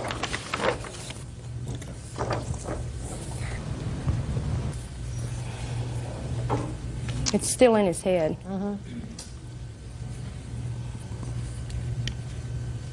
Is this the first time that your son has taken out that BB gun? I don't think so. How many times did you play with this BB gun? One. One time before this? I played with it 2 times over at the next door neighbors. We're shooting beer bottles. On a different day or the same day? Different day. So you had that BB gun out twice. And where was your daddy the first time you had it out? Did anybody know you had it out the first time? I think it was at home, or it was at home. Did your daddy know you had the gun out the first time you had it out, shooting beer bottles? No. How big is this gun? Not from here to here. That's pretty big. Is it heavy? My dad's is this long. That's pretty heavy for you to carry, isn't it? No, it was mine. It was my BB gun. What does that mean? His mom bought him the BB gun. So this is his BB gun. It's not yours or your father's. That's right. Judge Judy continues in a moment. He's going to give me a knife when I get 15. If you're smart, you'll ask him to get you a microscope or a doctor's kit so that you can hope to be something that's really good and not a thug with a knife. Real cases, real people. Judge Judy. Gail Sullivan says her 6-year-old son, Jimmy Johnson, was shot in the head with a BB gun. Gail says the shooter was her neighbor's son, 6-year-old Chase Knighton. Where is his mother? His mother is off somewhere. Off? She abandoned us. Okay. When did she buy this BB gun? Christmas. She bought it for him. I didn't want him to have it. And he insisted. He cried about it because I know I never wanted him to have it in the first place. I knew he was too young. Should never have one. But right. Your dad has to take that BB gun and put it away for a very long time. Yeah. So that you can't even touch it. Do you understand? Maybe when you're 15 or 16 years old, your daddy will be able to take it out. And when you're responsible enough to use it right, he'll be able to give it to you. But it's not the right thing for you to even hold it. Because you're not big enough yet to do that. Do you understand? Yeah, he's going to give me a knife when I get 15. A knife? I want to tell you what your papi's going to get you when you're 15. He's going to get you a microscope. If you're smart, you'll ask him to get you a microscope or a doctor's kit, you know, so that you can aspire to be something, so that you can hope to be something that's really good, you know, like a doctor or a lawyer and not a thug with a knife. That's not good. Do you understand? Not good. Certain things are good, certain things are not. What does your daddy do for a living? No. What do you do for a living, sir? I'm a warehouse manager. He works in a warehouse, and he's a manager. He manages a lot of other people and tells them where things go. He has a very important job. You think that he handles that job because he has a big knife? And you know what kind of a job your papi used to have? He's told me he used to be a marshal. A marshal? Is that right?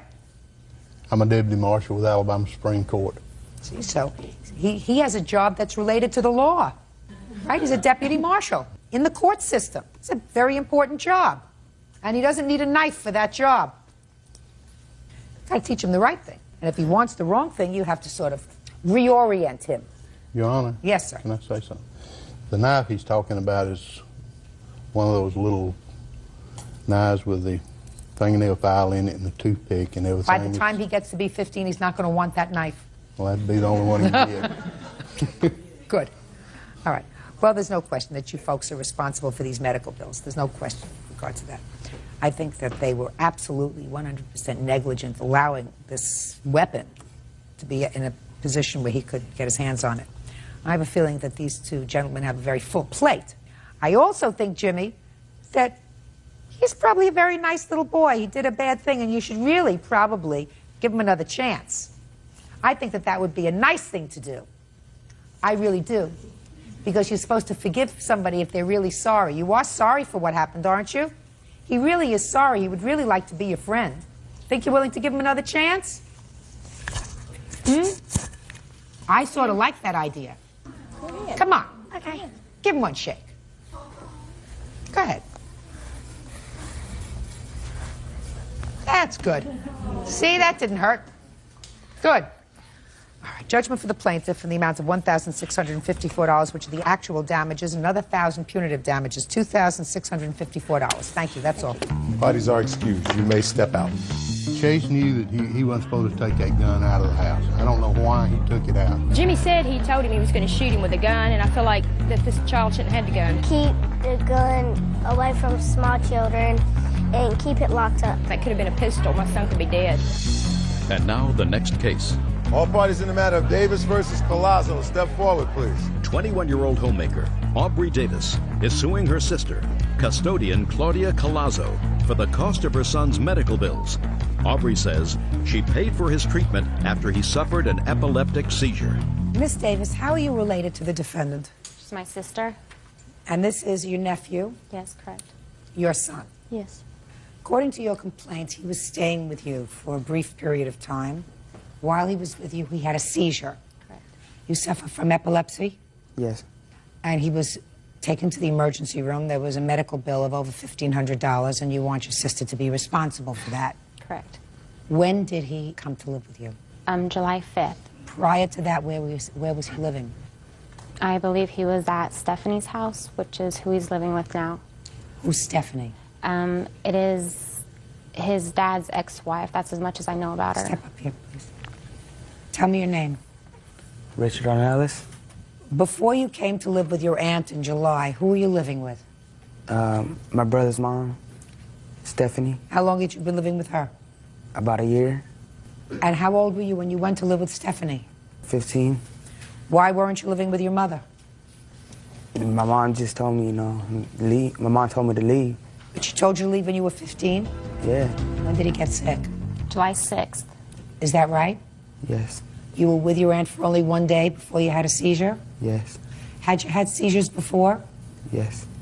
Did you have seizures when you lived with your mom? Yes. Why don't you sit down, Richard? Have a copy of the bills? Yes. Can I see them, please? I also have a copy here from the hospital that shows that I never signed. And I asked them for the copy of the law stating that she's responsible for the bills since I didn't sign that paper. And all they gave me was the law. They didn't give me a copy of the actual law. You took him to the hospital, is that right? The ambulance took him and I arrived there with them. Okay, Ms. Collazo. All's in your court. Why are you not responsible for these bills? January of 2002, Richard moved out of my house. I did not throw him out.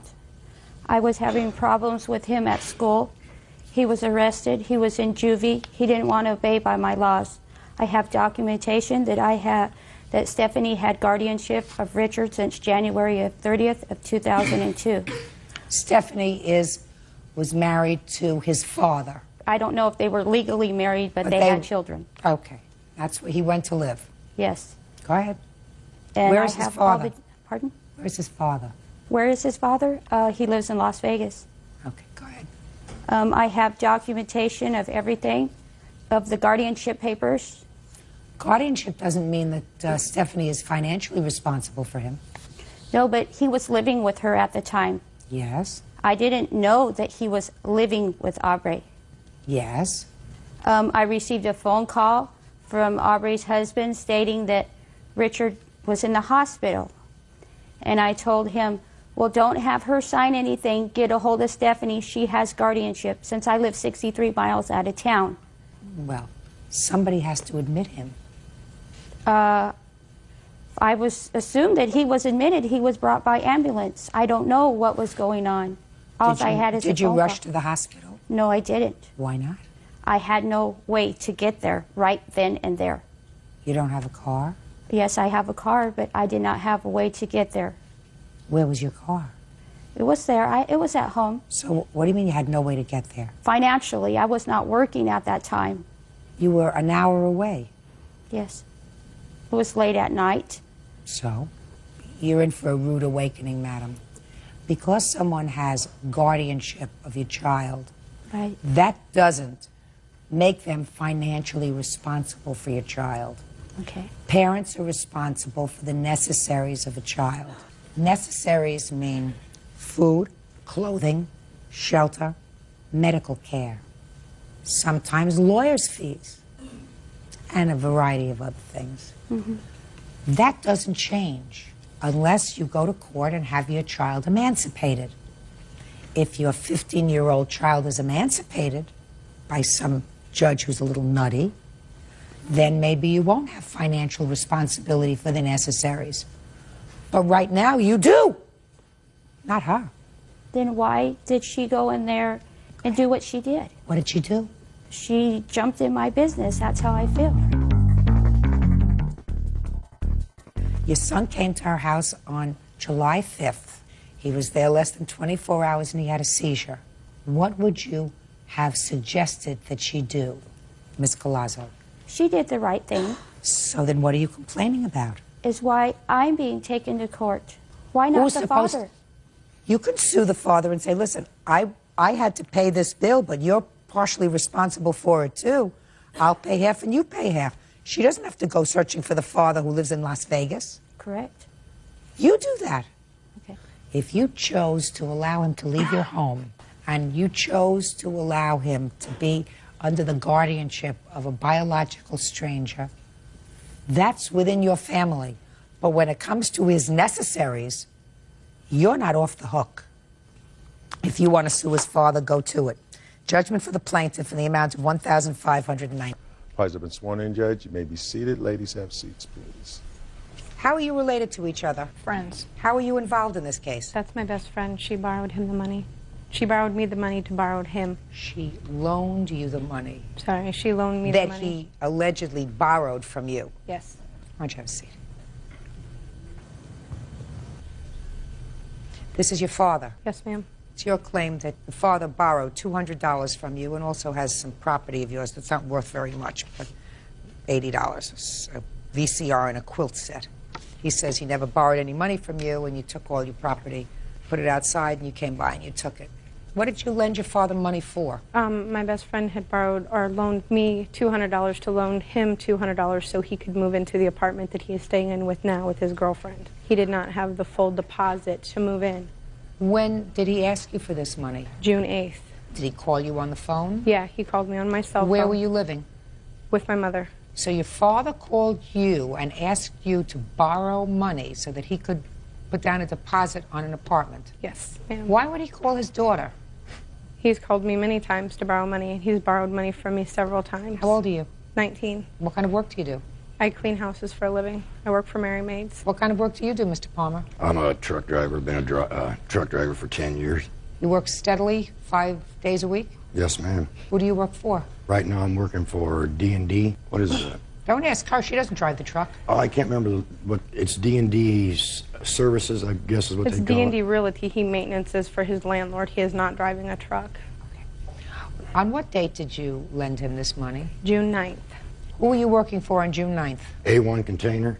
It's a trash business. And how long had you been working for them? Right around 7, 8 months. So there was really no need for you to borrow money from your daughter? No, ma'am. When all this was going on, I was in the process of a divorce. I was living in my truck for 2.5 months. The gentleman that I worked for at A1 Container was holding my paychecks so I didn't blow my money, so I would have the money to move in. This 200. Why was he holding? I asked him to hold a certain amount of money every week. I'd cash my check. I'd give him cash. We'd hold this for me so I don't blow my money, because he knew the predicament I was in. I'd been living in my truck for 2.5 months. This whole case started over. This was supposed to be a trip that Amanda, Sylvia's 7-year-old sister, was supposed to take to Kansas City. I couldn't get the time off of work because I had just started working. Oh, what's your first name? Amanda. Amanda. Who's Sylvia? This is Sylvia. And who's 7-year-old? That's her sister, and she's 6, has and that nothing is to do. incorrect. He had lost his job. Go ahead. We had planned a trip to go to Kansas City. It was supposed to be a week later than what they went. We told her not to go because her car would not make the trip. I had a SEI. When was it? The trip was supposed to take place. I take her, Your Honor, every year. When was the trip? June 22nd for her birthday. For the last 10 years, I've taken my daughter to Worlds of Fun. She went. So what's the $200 for? She went to Kansas City against my wishes. I had a mechanic look at her vehicle. The mechanic stated, your car is not worthy. I got a phone call at 1:30, 2 o'clock in the afternoon on my pager from my girlfriend, Linda.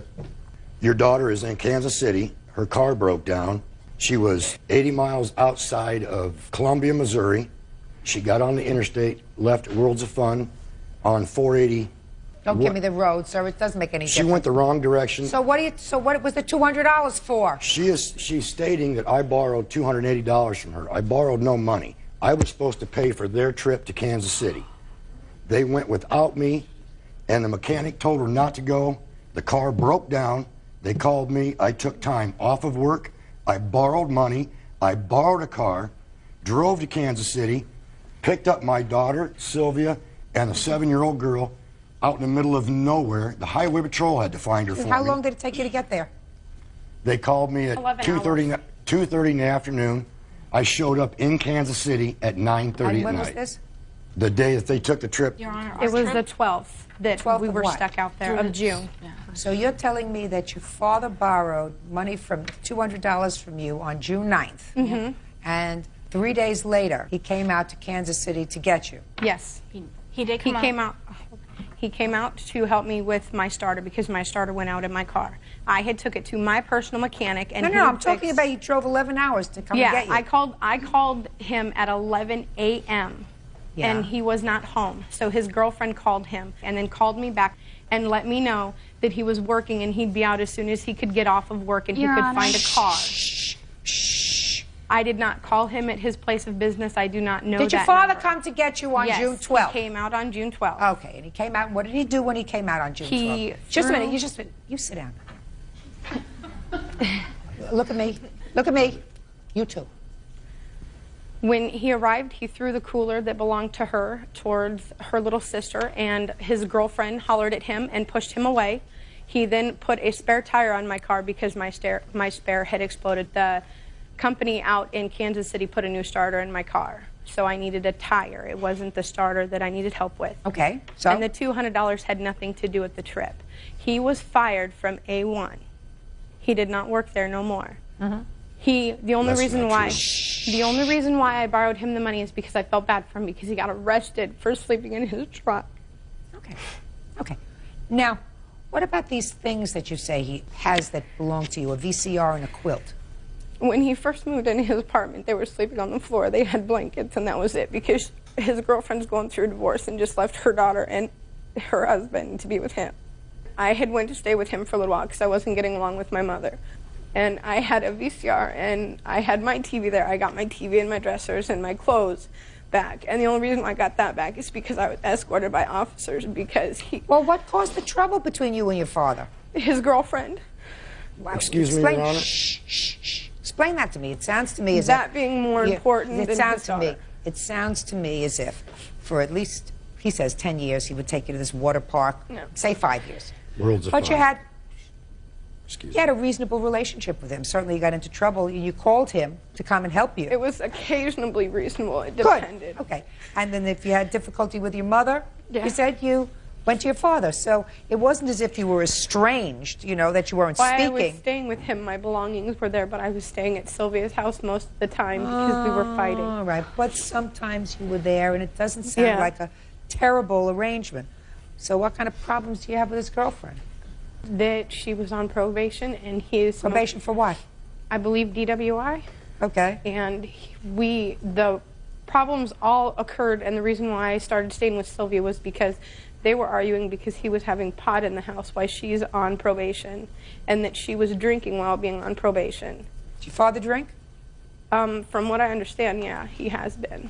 While I was staying with him, I had seen him drink several times. Your Honor, I quit drinking April 13th, 1988 when I hit a telephone pole at 80 miles an hour because of alcohol. So And I what do you haven't got- drank since. So, My Mr. Uncle John Palmer, passed- what do you involve? Shh, listen to me. Just listen to me.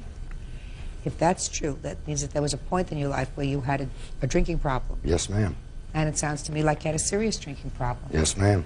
Then what do you get yourself involved with somebody who has a drinking problem for?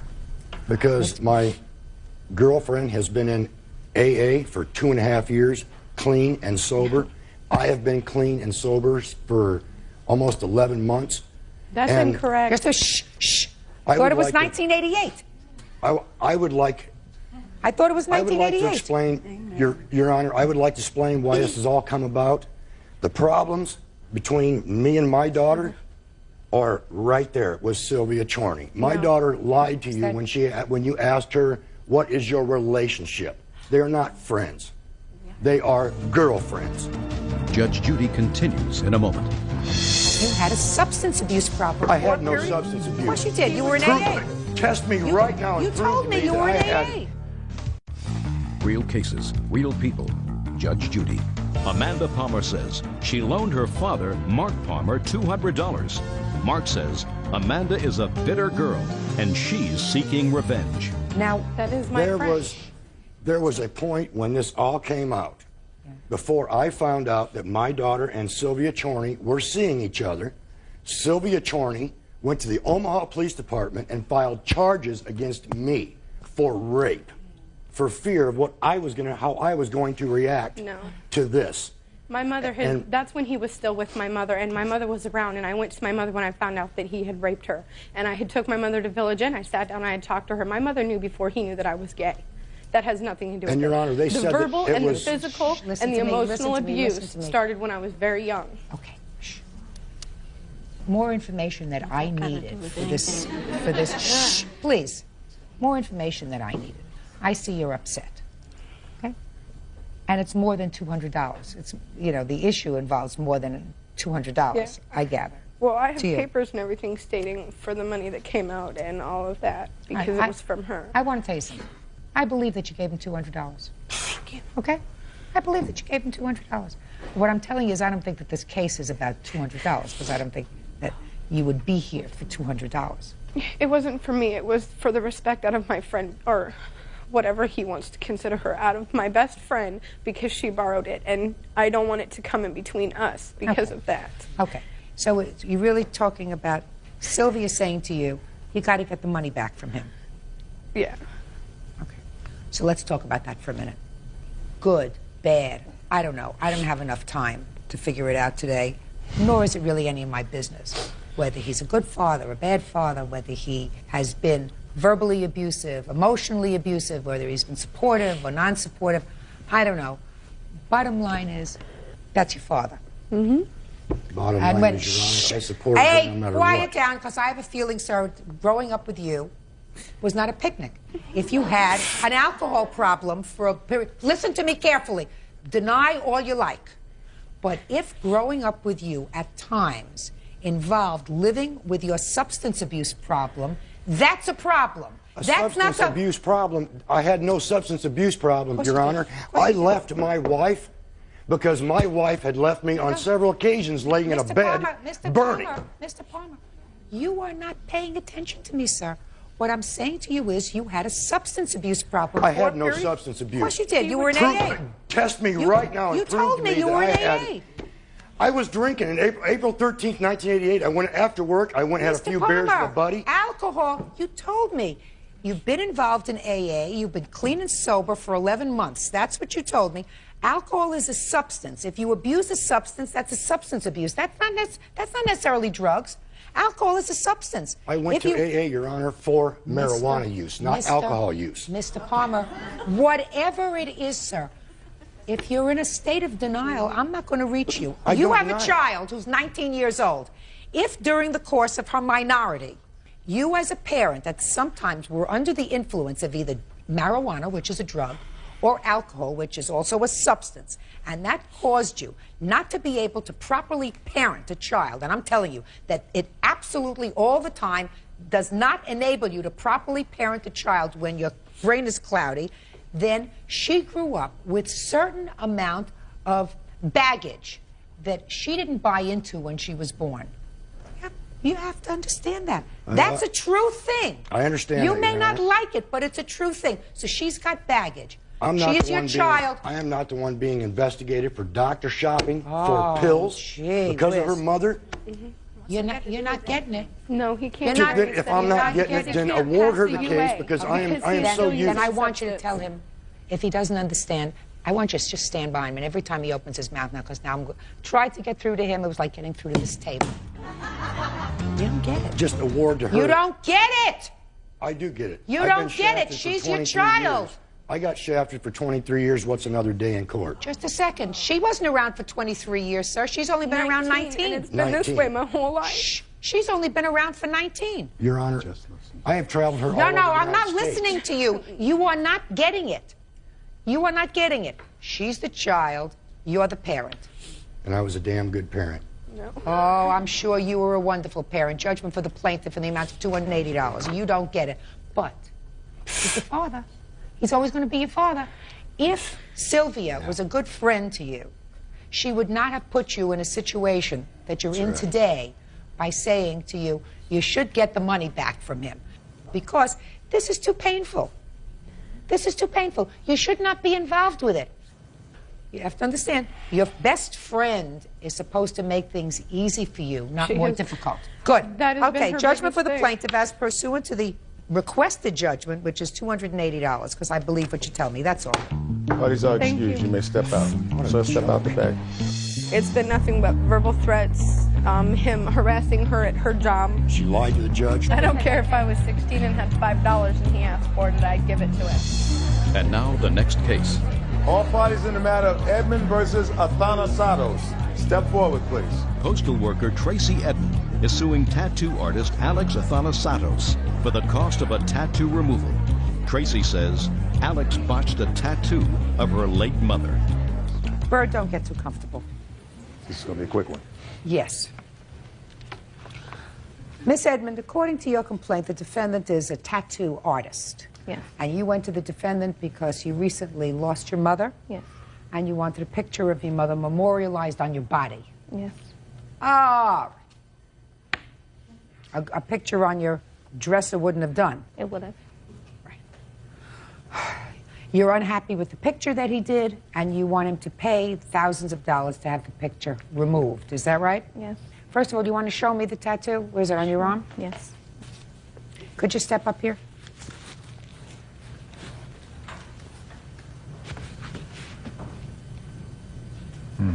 Okay. And I see you've had tattoos before. Yes. So that's not... How many tattoos do you have altogether? 7. 7. Had you ever done work for her before? No. Did he come recommended to you? Yes. But I'm going to get to your complaint. You said everything was going fine until you saw him light up a joint and start to smoke a joint. Yes. Right? Yes. Did you get up and leave? No, because it was almost half done. Almost half done is not done.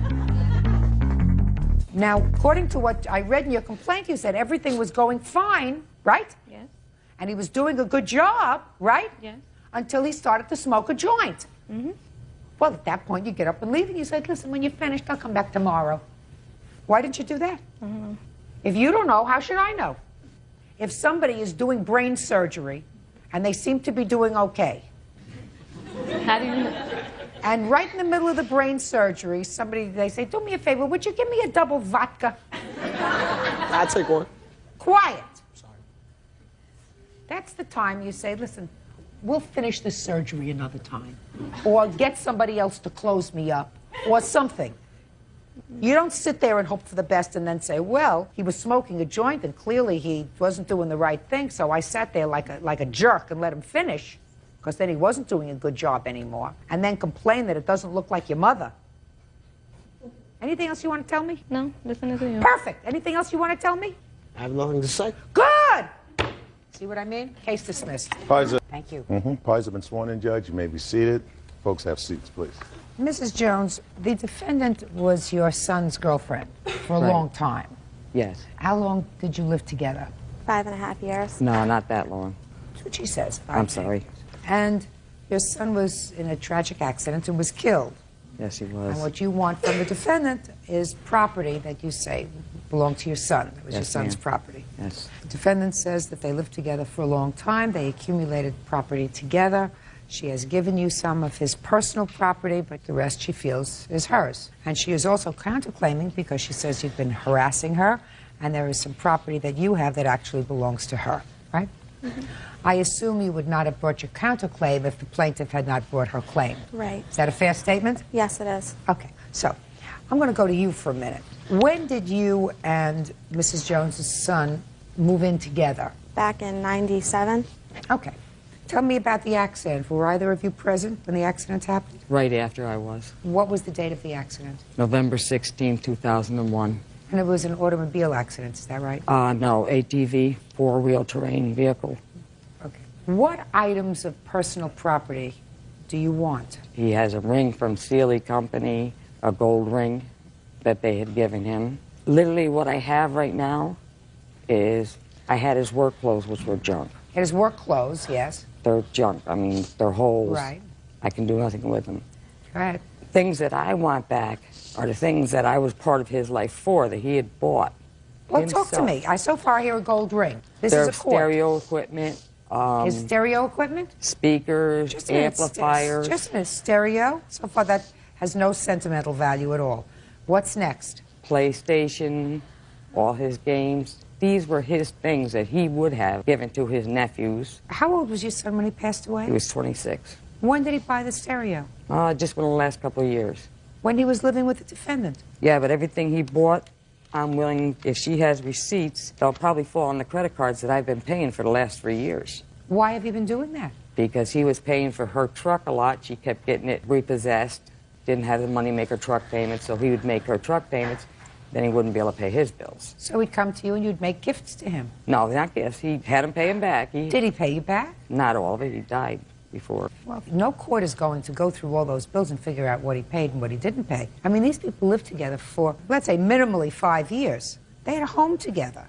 I mean, I can understand as his mother you might want certain sentimental things, but let's proceed with the list that you say. We have a stereo, we have a PlayStation. Go ahead, what else?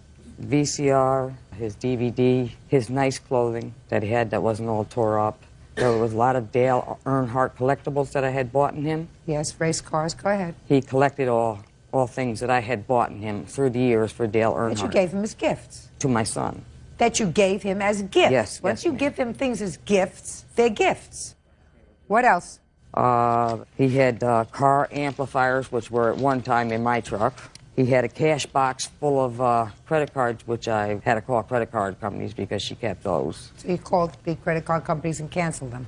Yes. Go ahead, Miss Jones. I mean, he had all of his clothing, everything that was important to me, what David was into, and everything that was important to him. Everything that was important to your son, he shared with the person he lived with, Miss Jones. Well, the only thing that you said to me that in any way moves me is a gold ring. A gold ring that may have had some sentimental value for you. A stereo doesn't have sentimental value. Neither does a VCR, a DVD, a car amplifier. Put my glasses on to see what else. A PlayStation. Even small race cars don't have sentimental value for you. I can understand you wanting to have something that belonged to your son that you can keep, that you can hold, that you can put in a box. Well, the only thing that would be is a ring. The rest of the stuff only has monetary value. When this first happened, when David first passed away, Melissa asked me if she could use David's things because I had went down and got from circuit court, so I was taking care of his estate.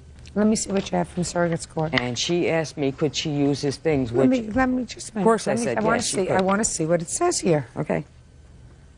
Okay, all this says is you can act as his voluntary administratrix. Was there any insurance or any other settlement as a result of this accident? Life insurance? Any insurance, any lawsuit, any money? Life insurance. Okay, and who was the beneficiary? I was. Okay, and how much was the life insurance policy? $40,000. Okay, so you got $40,000. So that the sum total of his estate was the $40,000. Well, there was another insurance that he had through J.C. Penney, accidental death and dismemberment. Yes. And that was $125,000. And who got that? I did. Okay. He left everything to me. Fine. And you got all that already. Right. So why are we here? I don't understand why we're here. Because these were his things. She made an agreement with me. She said, in her exact words, when I move out of this house, I will return everything of David's to you. And I believed her. I took her for her word, which, when she did move out of the house, she did leave the things. The next morning, they were gone. Judge Judy continues in a moment. She said, I want these things, and if I don't get these things today, I will kill your daughter, and she will come home in a body bag. Real cases, real people. Judge Judy. Margaret Jones is suing her deceased son's girlfriend, Melissa Filarecki, for the return of his belongings. Melissa says Margaret already has everything. All right, I'll hear you. Go ahead. Your Honor, I do have the ring for her. Can I see it, please? Yes, you may.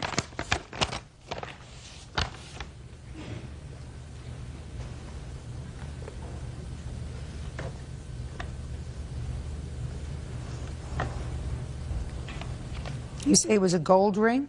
It's supposed to be. What does it say on it? From the Ceiling Mattress Company. What was it for? He was Employee of the Month many, many times. Many What times. else do you have in the bag? I have the list of stuff I left in the apartment for Margaret. Can I see it, please? What else is in the bag? Oh, just pictures, and I have a pin that he got from Celia. Yeah, you want the whole thing? Mm-hmm.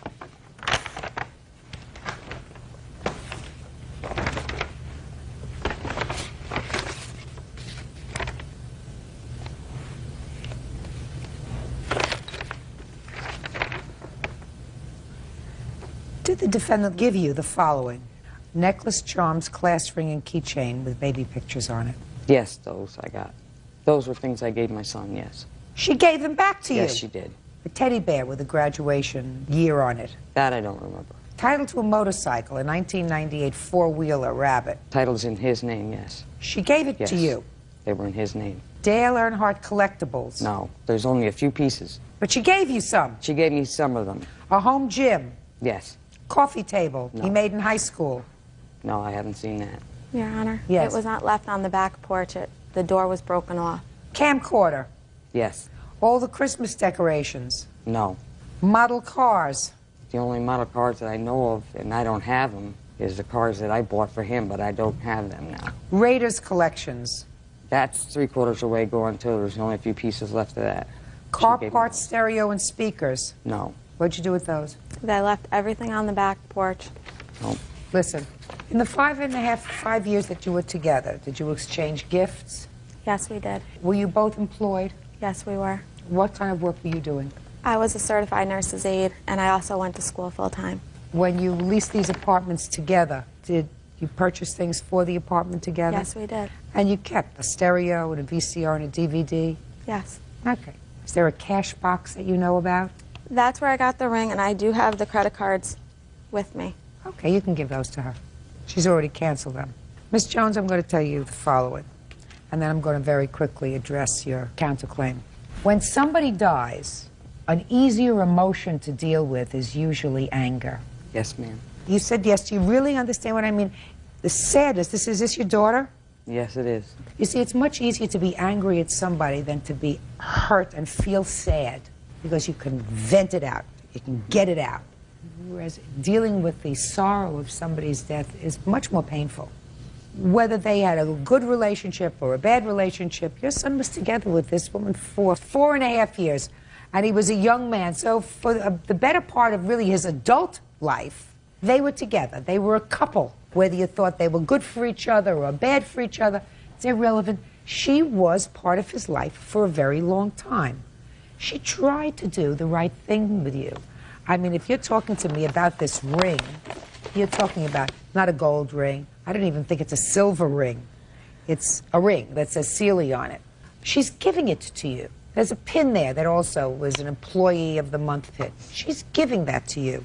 It's easier to be angry at her than to either accept certain responsibilities that you might feel for his death, maybe his sister, because this accident was with an ATV, an all-terrain vehicle. Yes. Were you there? I was on it. She was involved in it. I mean, I could tell from looking at her that there's more than just grief there, so many months away from the incident, that there may be a little bit of guilt attached. Right. Maybe. But that's not her fault. That's not her fault. Nothing's going to bring your son back. Certainly a stereo, a VCR, and a DVD are not going to bring your son back. Nothing can bring my son back. You're right. Right. Nothing. Not the $125,000 you got from one insurance policy or the $40,000 that you got from the other insurance policy. Not a VCR, a DVD, and his clothing. They're not going to bring him back. Well, These are little mementos that she says you can have. told me before she didn't have them. Oh, well, here they are. Can I speak, And Your I Honor? want you to have them. That's all. You can give these back to the plaintiff. Do you want to proceed with this counterclaim that you have for harassment, or you just Yes. want to say, listen, let's try to be friends? No, I do. I'm listening. I have the police report. She called and threatened my mom that my mom was going to know. Is your mother here? Yes, she is. Tell me your name. Linda Villarecki. I'm her mother. You want to tell me about this phone call that you got from the plaintiff? Yes, it was a day or two after Melissa moved back home. I had gotten a phone call from Margaret wanting to speak to Melissa, and I wasn't sure who it was. And I asked who she was. She said Margaret. And I said, Margaret, she's not here. She's working right now. And she said she promised to give me David's PlayStation and surround sound. And she had mentioned things. And I said, Margaret, I would never want to be in your position that you're into. I said, I would never want that. She said, I want these things, and if I don't get these things today, I will kill your daughter, and she will come home in a body bag, and she will know how it feels to lose a child. And I said, Margaret, I would never want to be in your position. And she just went, she was out of control, and I just hung up on her. Anger is a much easier thing to deal with than sorrow, because she's able to lash out at you rather than dealing internally with the sorrow of the event and the sorrow of the loss. But I was worried that she was so upset that she had, it was possible. And you made a police report? Yes. Can I see the police report, please? And Your Honor, I also missed 2 weekends of work because I also waitress on the weekends. In Troy. In Troy. And my boss wrote me a letter. I don't read letters from bosses. This report is dated in June. Is that right? Yes. The police did ask her not to, just try to stay away from Troy as much as she could for a while until Margaret did calm down. Did the police come to your house, Mrs. Jones, and speak to you? No, they did not, Your Honor. They should have. I have my police report here where they for larceny, and I never bothered her at her job. I didn't ask you about your job. I'm talking to you about this phone call. I believe her mother that you had this conversation with her. I had a conversation with Melissa when she called me No, 3 or with her 4 mother. times. I'm talking with her mother. 3 or 4 times she's called me. Did you understand Yes, what I ma'am, said? did. I'm talking about the conversation with her mother. I absolutely believe her mother when her mother says to me that you said, unless I get these things back, you're going to see your daughter in a body bag, then you'll know how it feels. What kind of thing is that to say? It's only because you're angry. They were never together that length of time either because she had left and went with another guy for a while. The first night of his wake, she had another man sleeping over. And I'd say just about every week after that, there was a different guy in there. Let me explain something to you. I don't believe that. That's the honest to God truth. I don't believe that. Just as I don't believe that you took $165,000 that you got when your son died, right, and went and blew it in Las Vegas. What? I wouldn't believe that because you don't look like that kind of person. You look like a reasonable kind of person. And I'm looking at her, and I don't believe that she brought another guy to his, she may have brought another person who was a male to his wake. Listen, no, excuse me. let's not. You have an anger, and I'm trying very hard to be nice to you. I know you are. I am really trying very hard to be nice to you. Your daughter was involved, at least in this incident. Yes, she was. You and your brother, how far apart in age are you? Almost twin. So it was very difficult for you. She has It is very. It was very difficult for you. And you actually saw the accident. He was helping me. He was helping you when it happened. So you have a certain guilt, right? You have a certain guilt. I understand that. Don't be mad at her. There's no reason to be mad at her. For over a TV, over a VCR, over a stereo. Listen, your son moved out of the house when he was how old? 19. That's very young to move out of the house. There has to be a reason for that. He lived right downstairs from me. I don't care whether he his lived right girlfriend. downstairs. With There's his- a reason a child moves out of the house when they're 18 years old unless they go away to school. No, he moved down These with his days, girlfriend. now you can't get rid of them until they're 35. Well, actually, Judge, he swore he'd never leave again, and he's always stayed by me. And she can even tell you I came first in his life, always. Well, I want to tell you something. That's not healthy. That's not healthy for a 26-year-old man to have to say, my mother comes first in my life and she always will. Because I always helped him when he needed help. I always tried to guide him to do the right thing. That's what you're supposed to do. So you're not supposed to tarnish his death with this kind of stupidity lawsuit. It's stupid. That's right. A I didn't do VCR, a television set should not bring you to court. You should say whether they were together a year or 2 or 3 or 4 or 5. There were certain periods of time when they brought each other pleasure, when they cared for each other.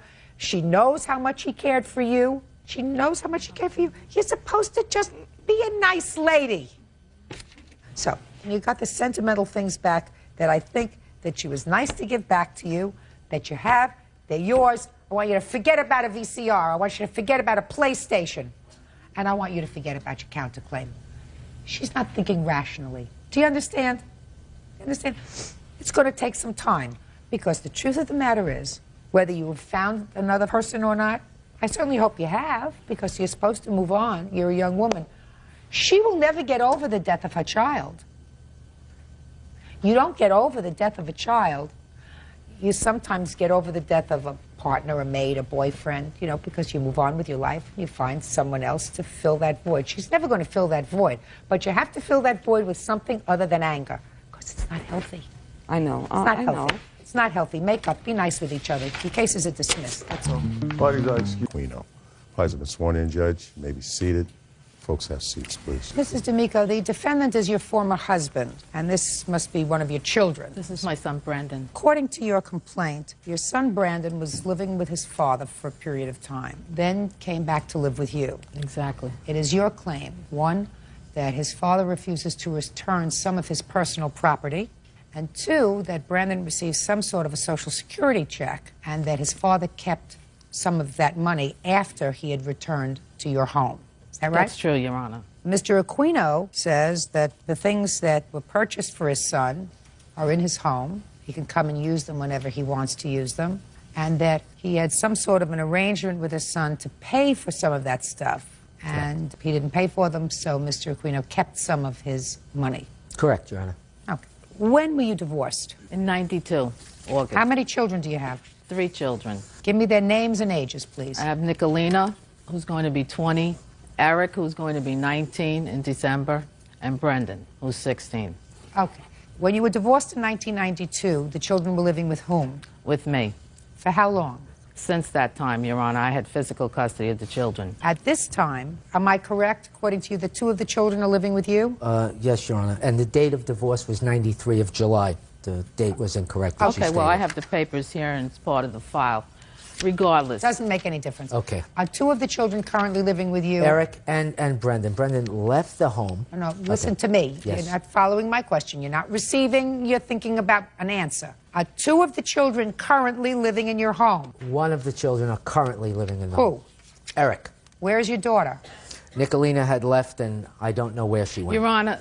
Is Nicolina living with you? Well, on and off, Your Honor. She's 20 years old. She's liberated. She goes back and forth. But she was for a period of time living with her father? Yes, until he threw her out. Okay. Stop playing with your papers. Yes, ma'am. Your Honor. Just a second. I ask questions, sorry. you answer them, then I make a decision. That's the way we go here. It's comfortable for me. I'm Okay. used to routine. All right. Now, when did Brendan go and live with his father? The end of June 2001. And when did he return to your house? June 2002. Why did he leave your house? He had an argument with me. At the time, I was imposing a curfew. He had an argument with you. Right. Went to his father. What kind of Social Security check does Brendan get? Well, the father receives Social Security disability, and Brendan gets a stipend from the government based on Darren's record. What's the nature of your disability? Is it a physiological disability it's or physical, a psych? Yeah, it's or a multiple physical, Your Honor. Multiple physical? Yes. Okay. How long have you been on disability? Since 1987. Okay. What things do you claim that are in your former husband's house that belongs to your son? Main items were TV, VCR, Just a minute. PlayStation. TV, VCR, what else? Several electronic games, all his clothing, all his shoes, which I have a list of, Your Honor, right here. But there was a TV, was a VCR, and was a PlayStation that you took to your father's house? Yes. And are they still at your father's house? Correct. Why? Why? Well, Your Honor, he left that house in a very bad way. He was thrown out at 4:30 in the morning by her.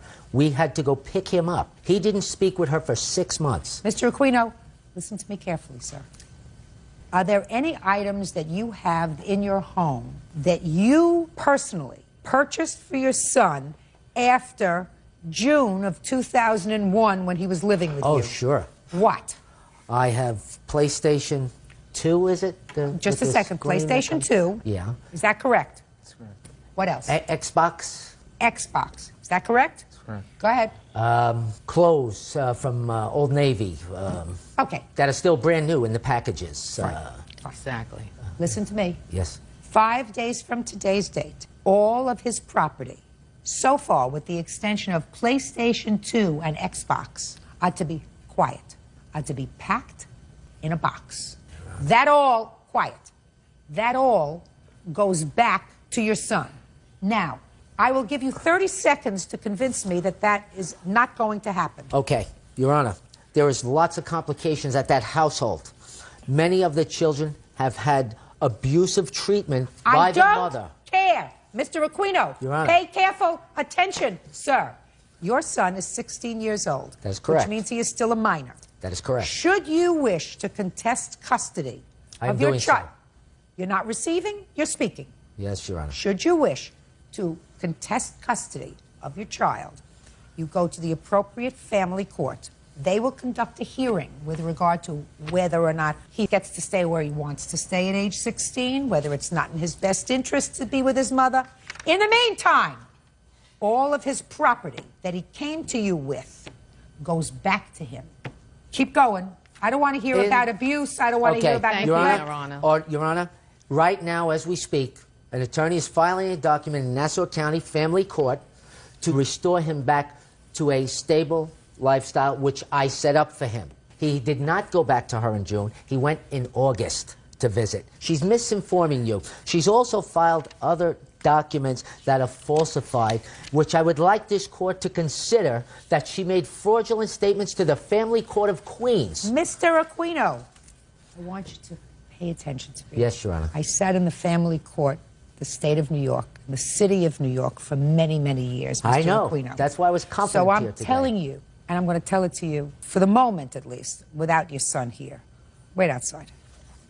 Wait outside. Fast! Fast! I have things to do. Judge Judy continues in a moment. He doesn't control the money. It goes to the person who is providing him with Which food. was me. No, it wasn't. Yes, it was. No. Yes, he lived with me. Mr. Aquino, he didn't live with you in September. But he'll return very soon. I doubt it. I don't. doubt it. I doubt it. Real cases, real people. Judge Judy. Deborah D'Amico says ex-husband Darren Aquino won't return their son's belongings. Deborah also claims Darren has been withholding money from their son. Now, one of the problems when you deal with 16-year-olds is they're very mobile.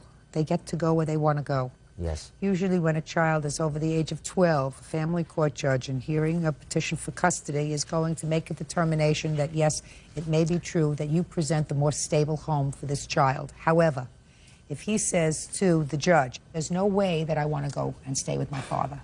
I want to stay with my mother for whatever reason. And the judge is going to say, listen, what am I going to do? He's 16 years old. He can get on a bus. He can get on a train. He can take off. Where am I going to put him?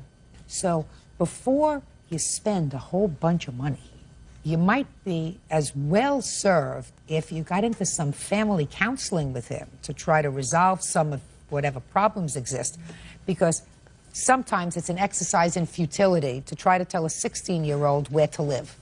I understand Not going to that, happen. Your Honor. In the meantime, it doesn't serve you well to keep this stuff as sort of ransom because it makes your son angry with you. Yes, Your It's Honor. not a good idea. Forget about his mother. I don't know if she's good or bad or a good mother or a bad mother, a psycho or not. I don't know. All I'm telling you is you have a child Absolutely. who right now is mad at you because you have his TV. You have his Nintendo. You have his PlayStation. All stupid things. Stupid things, but he's angry with you for that. And if you want to open a dialogue, you're smarter not to be stubborn and say, here, you want it? These are just things.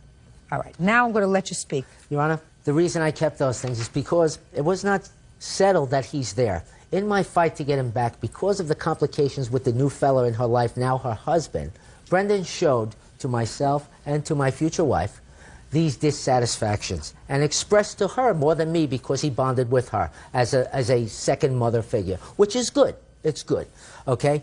My concern is that these things that she shows him with the counseling, Your Honor, I've suggested that. She would interfere. Your Honor. She told Judge of the family He court is a liar. who you probably know. He got up. I've never seen a judge get up in rage with veins popping, yelling at her to shut up, that he makes the rules. That is not She true. interferes. This man has This is my taken me to interest. court in 20 years. Your Your Honor. Honor, I must say this because I've She's been cutting me carrying it off for as 20 usual. years. This man has made false allegations, has used the judicial system to work for his benefit. He makes You're right. people lie for him. I am an upright citizen, a good mother. I've been taking care of my children You since filed a I'm document divorced. forgery And in I the have been Supreme Court. supporting them since. The man doesn't even pay child support. Not He is supposed a to. We have an loser, obligation Your not Honor. to do that. And the man is making up Because of lies here, fraud. and he's telling you this that like it's so, and it's not true. Mr. Miko, what I'm telling you is, if you listen, I said, I don't care any of the stuff he's giving me. I'm telling him he's got to return the stuff. I am so glad you did that. Period. I am so End of discussion. honored. Because, Mr. Aquino, it's not the right thing to do Yes, Your Honor. to further alienate your 16-year-old by keeping property that he deems his. Now, let's move on. That's finished. let's move on to the second part of it, which is $391 a month. I am assuming, because I'm not going into this, that was a recent increase, Your Honor. Whatever it is. You acknowledge that you kept some of his money because you say the last insurance benefit I received, it's not insurance, No. Mr. Aquino. It's my money. It's Bird's money that we pay to support you because you're disabled. No, it's my money that I paid into the fund. How old were you in 1987? 28, I think. 28? And you've been collecting now for 15 years. So you've been collecting more than you worked, and you're going to collect for another 20 or 30 years. Believe me, it's not your money you put into the fund, it's Bird's money. Thank you. You say thank you. So You misused their money. Mr. Aquino, Yes, pay Your attention Honor. to me. Believe me, I've been around the block longer than you have, Mr. Aquino. Yes, Your Honor. Trust me. So it's not insurance money. No, ma'am. It's not. Bird's money that went to your son that you kept, and you kept at a time when he wasn't living with you because you acknowledged Not so. that. Not so, Your No, Honor. no, that's what you no, said. No. He what you took said. it in advance, Your Honor, to buy those sets. He says, Dad, can I have this money to buy the box and Just a sec. August check? Shh. I want you to be quiet. I got you now. Let me see. So what you're saying is he took... Quiet, Mr. Aquino. I can't tell you if I'm quiet. Mr. Aquino, what you're saying to me, sir, is that your son took an advance on his Social Security disability payment. My Social Security disability His. payment. His beneficiary payment. Bird's money. So that he could buy a PlayStation 2 and other electronic games. And the cassette. Wrong. Wrong. Absolutely wrong.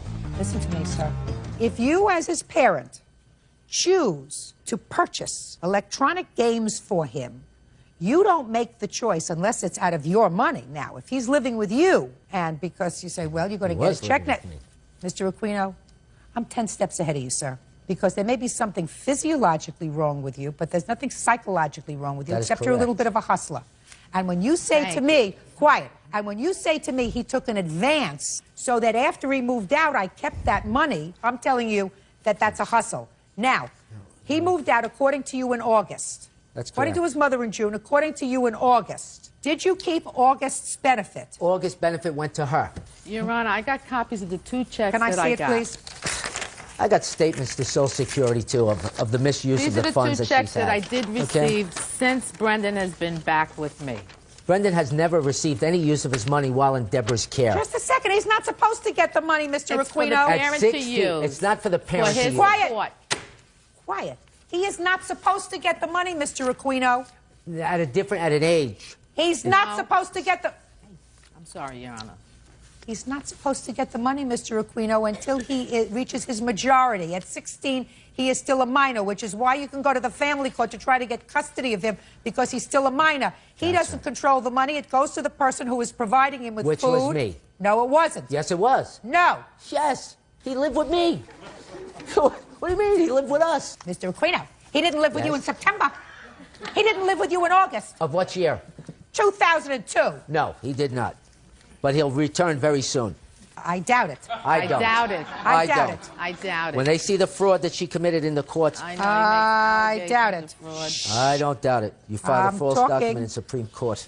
You received August's check for 2002? It That's what indicates says. on the check I received August 2000. August. To me, you have August and you have October, and I don't. You had better find out from them what happened for September because they skipped Your Honor, September. They're a month behind. You get the previous month when I they don't send want it you to to you. interrupt me again. You No, may interrupt Your her. You don't Honor, interrupt me. You're Trying to explain No, the checks don't and how they explain come. anything.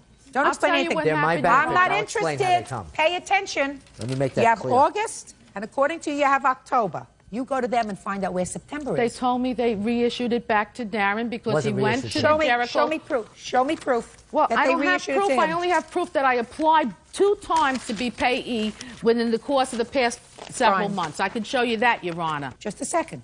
Mr. Aquino, you've been sworn today, and you testifying, sir, under oath, that you did not receive September's check for your September's son. check. I didn't receive September's check. Did it come into the... She does the... It goes into a direct deposit. Just a second. Did you receive September's check? No, Your Honor. Did you receive a check in October? No, Your Honor. You have not received the check since August. Correct. That I have check- maybe a possibility why that is, Judge. I don't care why it is. You said that you did not receive it. That is correct. Your fiancé said it did not come in. That's under oath. Very easy to get a I tape. have letters here indicating that he was changed, the payee was changed to Listen his to name me again. very- So he would have had to have gotten the check somehow, either by direct deposit Your or Honor, the mail, Your Honor. I have They're two notices suspending here the from check Social Security. because of the problems No, with they're Debbie. not. No, And Listen my to me, Mr. contact with the Aquino. office. Yes. All I'm saying to you is, and I want you to be quiet and stop moving from side to side, sir. I have a limp, so I No, can't no. stay. You're nervous because you're hustling me a little No, bit. I'm not hustling Okay? you, Your You're Honor. nervous because you're I hustling wouldn't me a hustle little you. bit. You're too sharp. Your Honor, Yo, I yo, wish yo, you would yo, you're please too look sharp at for these. me. Right. Your Honor. Miss, These I'm two going to throw you both out. I'm sorry, Your I'm Honor. throwing you both Throw her out. out. Now, 5 days from today, you are to get all of the property packed up. You make arrangements to have it picked up by a third party, a mover or whatever. With regard to the money, take it up with Social Security. Now, let's get to your counterclaim, which is nonsense. Mr. Nonsense? Aquino, it Why is you your say claim. it's It is nonsense, your Judge? claim. Shh, quiet. You say that you paid legal Not fees true. for your son Eric when he was in trouble last year. Is No, that right? Eric was 18. It's for a charge when he was 16. Yeah. While he was living in her care. Yeah. That these things were concealed from me, and then at the end, she dumps them on my lap and says, "Now you take care of it." Take care of what? I said. Okay. I supported him. We have an obligation under the court, Your Honor. What is it that you paid for him? $3,000. We Yeah. assigned it over to Anthony. You probably know the name as Eric's counsel. Who hired the lawyer? She asked me to go and call my friend Anthony. No, no, just a second. She asked you to go and call your friend, Right. who is a lawyer, We were going to have legal Shh, aid for him. Yes, and you did that. yes. And she also John, met me at the court. shh. Don't volunteer.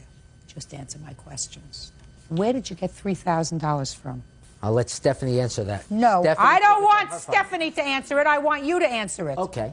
Stephanie took it out of her IRA. Should have let legal aid represent him, sir. That's what I said. That ain't what she said. That's what I Absolutely. She pleaded with okay. me and cried. This case is resolved as follows. 5 days from today's date, all the property is to be returned to your son. It's very unfortunate that you can't put a period to the end of all of this heartache and I'd say, like to. shh, and say, for the sake of all the children and maybe grandchildren to come, we're going to get along here. Maybe we should all get together and try to be cooperative and try to work together as a family. That's not going to happen. That would be wonderful. but Good. that's Give a him back his fantasy with her. stuff, and that's it. Goodbye. Parties you, are Your excused. Honor.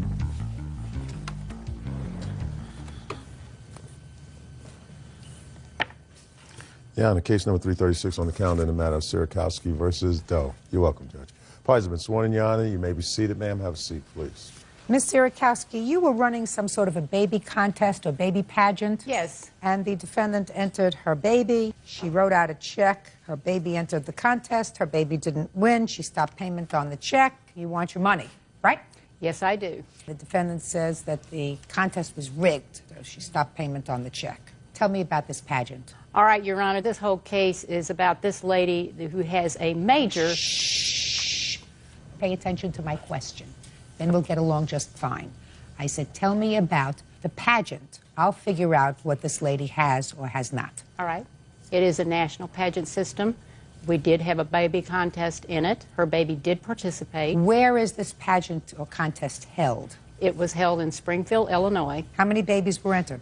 There were 9 babies all told, 5 in her age division. So tell me how it works. You advertised and you said there's going to be a baby contest. These are the age categories. And it says that you have to send in a fee for the contest? Yes, you do. Okay, and how much is that fee? The deposit was $150. She pays the remainder of any fees when she reaches the pageant. Now, what happens if they win this contest in Springfield? If they win the contest, they win money. How much? She could have won a $500 bond. Actually, she could have won a $2,000 bond as an overall winner. Overall winner of one baby of the 2 age divisions.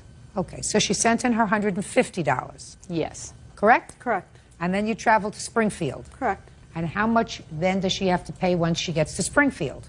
Depending on the events that she entered would decide how much more that she did owe. What do you mean? I thought she just entered one baby contest. There's several different categories. Like what? Photogenic, there is playwear, there is sleepwear, there are the prettiest, eyes, hair, fashion. And what do you win if you win the prettiest pajamas? You can win a plaque, a laser engraved plaque. A plaque? Yes. And each time she enters one of these little contests for the baby who looks nicest in their pajamas, there's an additional fee. Is that what you're telling me? There is a fee for each thing that you do, yes, ma'am. Sounds like a good business to me. And how many babies, for instance, entered in that contest, if you have there, the best-looking baby in pajamas? They all entered. All 9 of them? Yes. And how much was the cost of each one of them entering that? Well, it was $35 per category for that. And how many of these little categories, eyes, pajamas, playwear, how many of those are there? There are 5 for the babies. And for that, they get a plaque or a certificate if they win each one. They could get a trophy. Or a trophy. The people who win money, crowns, and banners, and the big trophies are the queens. I'm just talking about the things other than cash. So this is for you a business? Absolutely, it's a business. We're not talking about the baby who wins this contest gets to do some sort of a pilot for a movie.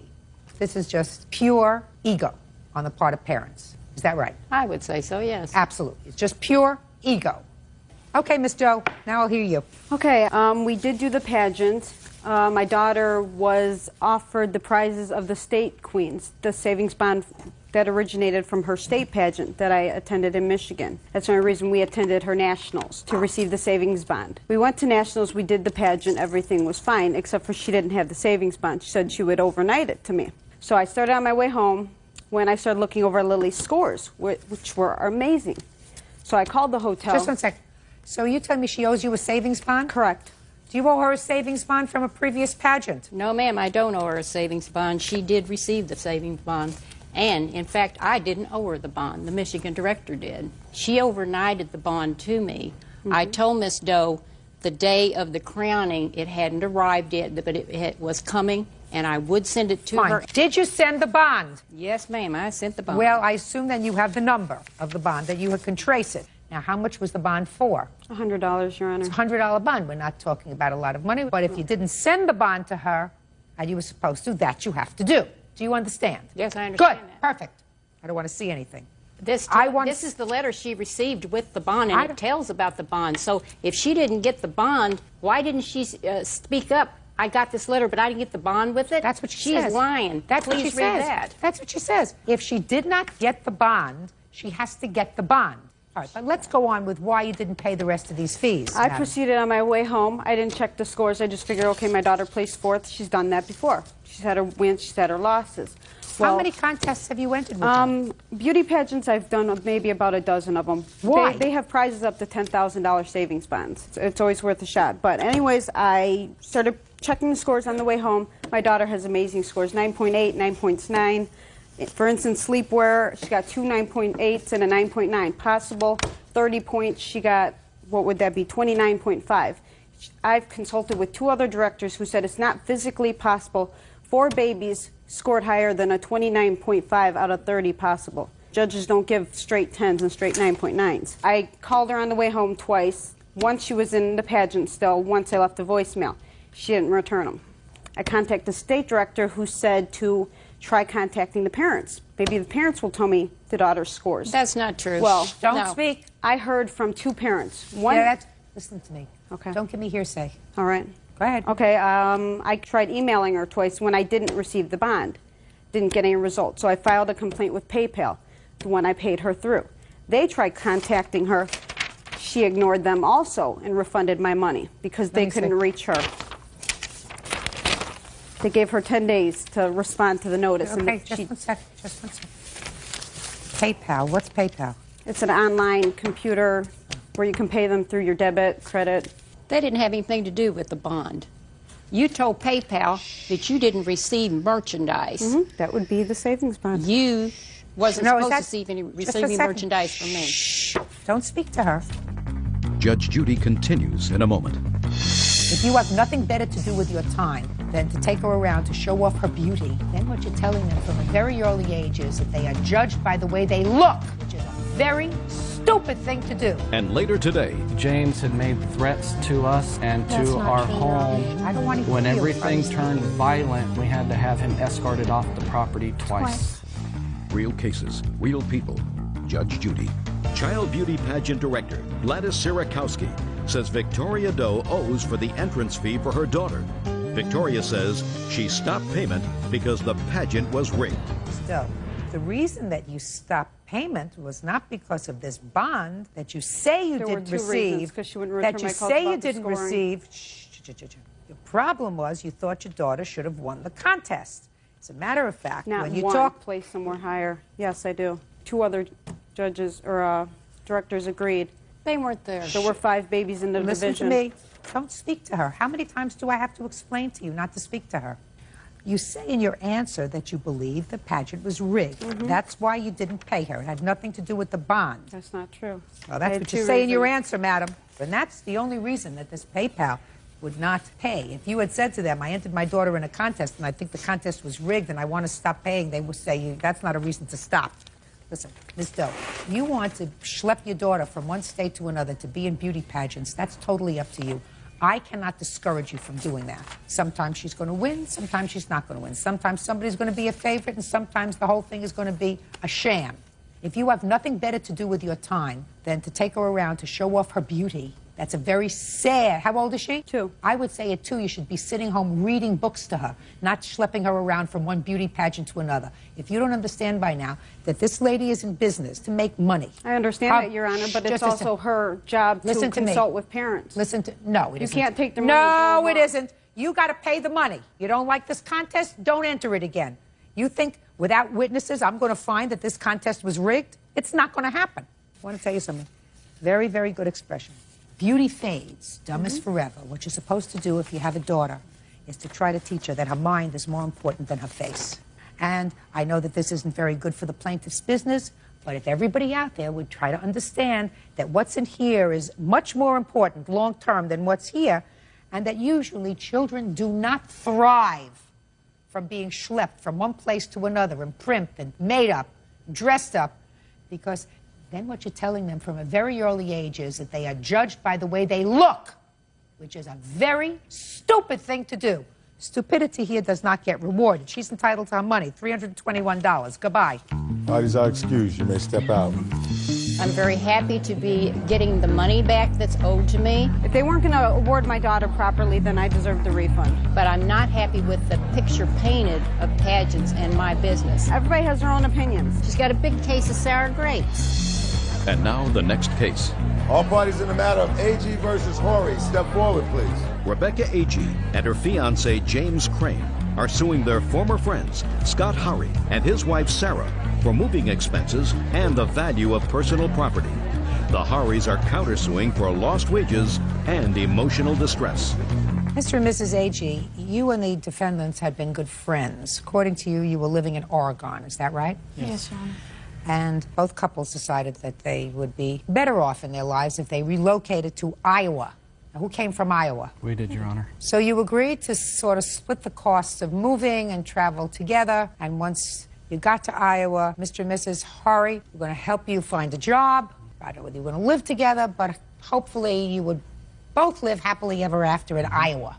Okay. Well, it didn't work out that way. And according to you, things turned sour on the trip.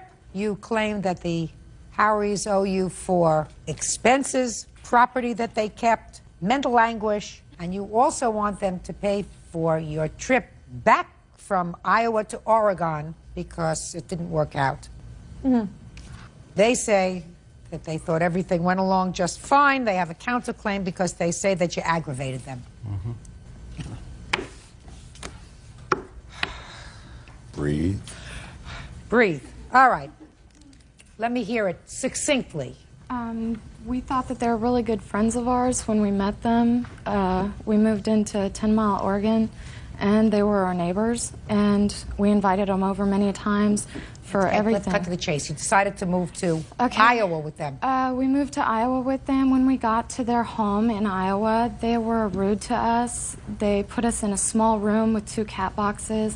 I also have he's almost 8 months old now, my son.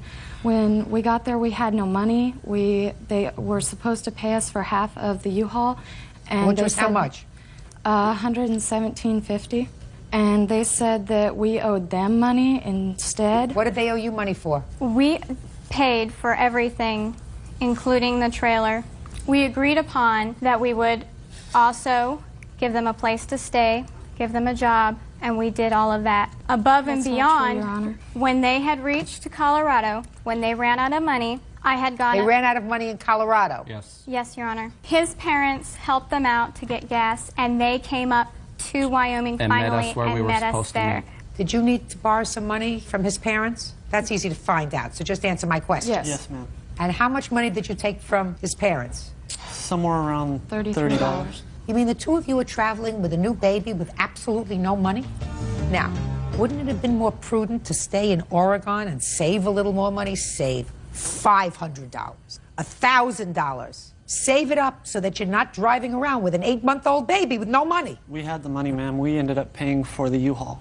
Mr. Hari paid for the deposit on the U-Haul. Are you saying $117? Is that what No. you're talking? That's how half much? of it. That's half of it. The full amount was $230-something, I believe. Yes.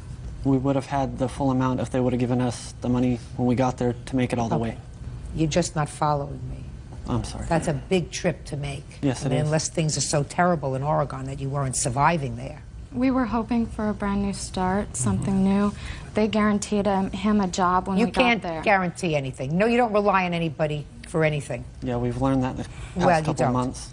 All right. His parents gave you $30 for gas. Did you ever pay him back? No. We haven't made it that far Okay. yet. What's next? When they reached Cheyenne, Wyoming, I went up to Becky, knowing they had no money left, and said, would you rather me pay for the rest of your gas to get to Iowa since you have no more money left? And that was the new agreement.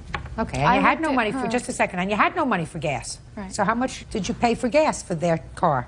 Approximately around $200.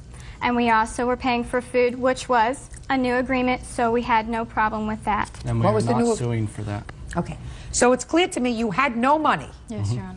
Because you had to borrow $30 from his parents. And how many days were you on the road after you borrowed $30 from his parents? Less than a day. Less than a day. And then you got to the house? No, we met in Cheyenne and we Okay. drove. How many days was it that were you on the lived road. in the house? We were there for a little Day over and a half. 24 hours. How much did you spend in gas? I'm trying to figure out if we've used up this $117. We have receipts, Your Honor. I'm asking you. From what point, Your Honor? I don't understand. From the point you ran out of money. We ran out of money in Longmont to How did Iowa. you eat? Who fed you? We stopped for food once with them. And What that about was when it. you got to the house? You said they put you They in a had room. no food at They the had- house. Yeah. They had no electricity. We had to clean out the refrigerator. Just a second. So how did you eat that day? We didn't. We went and bought them Pizza Hut. Yes, we We had bought Pizza Hut. them a whole bunch of food. The very next day, we also went out and bought them a big barbecue to have food, and we provided their baby with formula. Does any of that sound right? You had no money. No, ma'am. How did your baby eat? I had formula for him when I Listen, left I'm not Oregon. bothering with this. We- They're not paying for your trip home. They're not paying for any of the moving expenses from Oregon to Iowa. They've already taken care of that. Now, you want to tell me, what about the value of personal property you say they kept? What personal property did they keep? They pawned our television set and TV. What happened to their television sets? The only Yes, we did pawn it because she gave us every permission to sell all their stuff when they left, because they left and they had no intentions to come back, and she made sure that I Yes, kept we her did, Your green Honor. tub. She had a green tub full of personal belongings, like pictures, birthday cards, and stuff like that, that she had said meant so much to her. So I promised her and I swore to her we would not get rid of that stuff. And for 2 days straight, it was, what do we do with your belongings? That's the not first true, Your night, Honor. it was, he asked me I don't, how long I could keep we could keep it. the first night, I understand everything was in an outrage. She had said, I don't care what you do with my stuff, just don't get rid of my big green bucket. Now, how much did you sell the TV for? Somewhere around $80-some is what we got for it at the pawn shop. Okay. Now, let me hear your counterclaim. We're suing because, or countersuing because James had made threats to us, to our vehicles, and That's to not our true, Your home Honor. I don't want to when hear you everything from turned speaking. violent and he was starting to push his way around, and we had to have him escorted off the property twice. Your Honor. Our neighbors, When was that? It had to been in August. August, I'd say around the 25th. And you haven't seen him since? No, we Your haven't. Honor. Shh, speak now. And you haven't had any contact with him in many months, is that right? Nope, not except for What through else? you. And loss of wages is all we're suing What loss for. of wages for what? We think it is a waste to be here. You should have said no. Yeah. What, no isn't part of your vocabulary? No. There you go. Somebody calls you and says, would you like to have your dispute resolved before Judge Judy Scheindlin? And you say, no, I'm sorry, I don't want to miss work. There you go. Okay. Right? Yeah. So you get nothing. Ma'am. Dippo. That's cool. Put the on the calendar in the matter of Falk versus Craig. Parties have been sworn in. You may be seated. Ladies, have seats, please. Ms. Falk, it is your claim that the defendant's daughter somehow got behind the wheel of a car that belonged to you while it was in a garage, drove it through the garage door, damaging the car. You want the defendant to be responsible for repairing the car, which is about $600. The defendant says that his daughter is not responsible and did not drive the car and was not responsible for the damage. You weren't there. No, ma'am. Your daughter was there. That's correct. So why don't you step up? Tell me your first name. Kaylee. All right, Miss Falk, where was your car? My car was parked in my sister's private garage in Houston, Texas. What was it doing there? It was awaiting transport. My sister and niece moved down to El Paso, Texas, and we left the car there for my movers to pick it up at a later date. They were, at that time, taking my sister's car back. It's actually within a garage? Yes, ma'am. And I have pictures of that. Can I see it? Yes.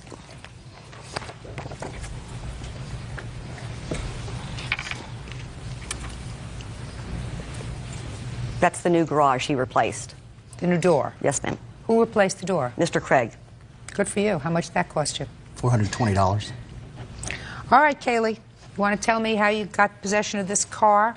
My friend and I, Tammy, were going to her house. Going to whose house? Tammy's. And we saw these two guys, and they were emptying out the garage. And we went to go see, and they told us about the car being in there and how it had the keys in the ignition, and they didn't know what to do with the car. And who were the two guys? One said that he was his gardener, and the other said that he didn't say who he was. Go ahead. And they told us about everything, and so Tammy wanted to go see the car, and so we went in there, and as we were leaving, the guys gave us 2 scooters because they said that they were going to just take the stuff. They said something like, give it away or something like that. And then we left, and then Tammy wanted to go back, and so we went back, and she said that she wanted to go inside the car, and so we went inside the car, and she was in the driver's seat, and I was just in the passenger seat, and she turned on the car, and... How'd she get into the garage? There's a door. So you went in a door? Mm-hmm. So she turned on the car. Go ahead. And she put it in reverse, and it jumped back and hit the garage. Yeah. That's all. How old are you? 12. So let's go back a little bit. You saw 2 men who were stealing property from this garage, is that right? Yes. And the 2 men who were stealing property from the garage told you that they were giving you 2 scooters, which you knew were stolen, is that right? No. You had to know they were stolen because you knew the 2 men were stealing property. They said that Miss Tipton had called them. Yeah. So that you knew when you took the 2 scooters. Now, where did you bring the scooters, by the way? Did you bring them to your house? I brought one to my house, and Tammy took one. You live there with your father? My mom. What did you tell your mother about where you got the scooter? That this guy was packing away the stuff, and he gave it to us. And she said, okay.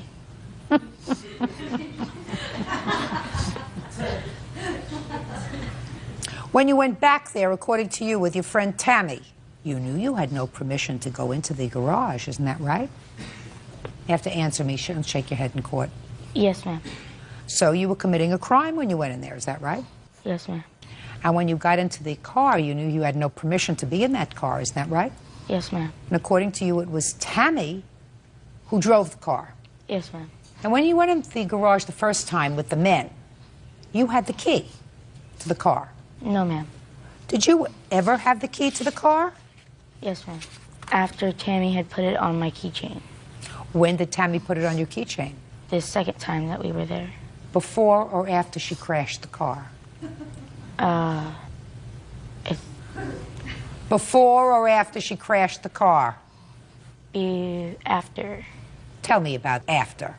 She crashed the car, and did you get frightened? Yes. What did you do? I told her, Tammy, we better leave. We had no business to be here. And you got out of the car? Yes. Tell me about how the key got on your key ring. She put it on there. You know what happens when you fib? Your nose gets longer. Doesn't make sense. Now, a lot of things make sense. Could possibly happen. You could have gone in there and it would have been just as you told me. That Tammy got behind the wheel of the car, Tammy drove the car, all of a sudden it crashes into the door, damages the door, but then you jump out of the car and you leave fast. You don't wait for Tammy to take the key out of the ignition, put it on your key ring. That doesn't make sense. Does that make sense to you, sir? No, of course not. Okay. Have you called Tammy, sir? Yes, I have. So, you sue Tammy. That's your job. If you feel as if your daughter is only partially responsible, you sue Tammy. Your Honor, I feel like she's more responsible. Well, my defense is that there was no damage to the vehicle. I've got pictures. I requested pictures and never got any pictures. You mean you crash a car into a garage door with sufficient force for you to replace the garage door, and you don't think there's any damage to the car? I saw the car. Your Honor, my niece is back in Houston again, and these two are in the same class at school, and she has admitted all this to my niece after I filed this lawsuit. Really? Yes. Where's your niece? Right here. Madeline. You're Madeline? Yes, ma'am.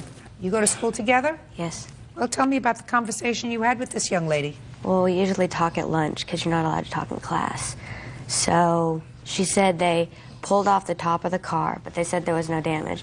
But They said there was no damage. Kaylee said there was no damage to the car. So, what else did she say? She said they were in there they were in there twice over a period of 2 days. Doing what? Listening to the radio. Would you show the defendant's father pictures of the car? Can I have your estimates, please? Yes, ma'am.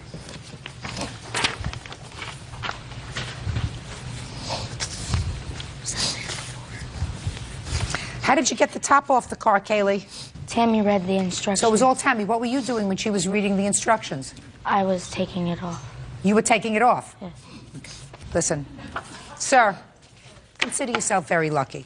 It's your daughter's fault. If you feel as if Tammy is partially responsible, I suggest that you sue Tammy and her mother. Judgment for the plaintiff in the amount of $650. That's all. Step out. Parties are excused. You may step out. There's consequences when you do something wrong. She was highly upset. The father, I mean, that was a ridiculous story. How could he believe it? She told me that she didn't do it, and finally the next day she told me that, yeah, we did it. She made a mistake. She's sorry. It's over with. I don't think I should have been in the garage. Take it to Judy. And now the next case. All parties in the matter of Soto versus Millet, be about. Step forward, please. Retired construction worker Frank Soto is suing his sister, business owner Susan Millet, and her business partner Harold Beabout for stealing his disability checks while he was in jail. Susan and Harold are countersuing for the value of a car. Mr. Soto, Miss Millet is your sister, is that right? Yes, miss. And Mr. Beabout is her boyfriend. I'm not exactly... Partner, boyfriend? Something of that. Something like that.